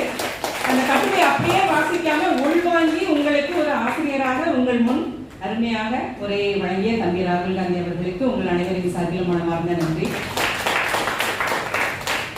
பாவேந்தர் வீரப்பெருங்காவியத்தில் நாம் அறிந்து கொண்டது, இது வீரப்பெருங்காவியம் என்ற பெயரில் அந்த காவியத்தின் உள்ளே பல அரிய செய்திகள், பாவேந்தர் பற்றி நாம் இதுவரை அறியாத பல அரிய செய்திகள் உள்ளே உள்ளதை அறிந்து கொண்டோம். அந்த நூலை படிக்கும் ஆவலுடன் இருக்கிறேன். ஐயா அவர்களுக்கும் உங்கள் அனைவரின் சார்பிலும் மனமார்ந்த நன்றி. இந்த அமர்வில் இந்த 2 பெருங்காவியங்கள் பற்றிய ஆய்வுரைகளை ஆர்வத்தோடு மகிழ்ச்சியோடு அமர்ந்து கேட்ட பேராசிரியர் பெருமக்கள், சான்றோர் பெருமக்கள், மாணவ செல்வங்கள் அனைவருக்கும் எங்களது மனமார்ந்த நன்றிகள். ஐயா அவர்களுக்கு இத்தகைய நல்ல படைப்புகளை தந்த ஐயா அவர்களுக்கு உங்கள் அனைவரின் சார்பிலும் மேலும் நன்றியை வெளிக்காட்டுகிறேன். நன்றி.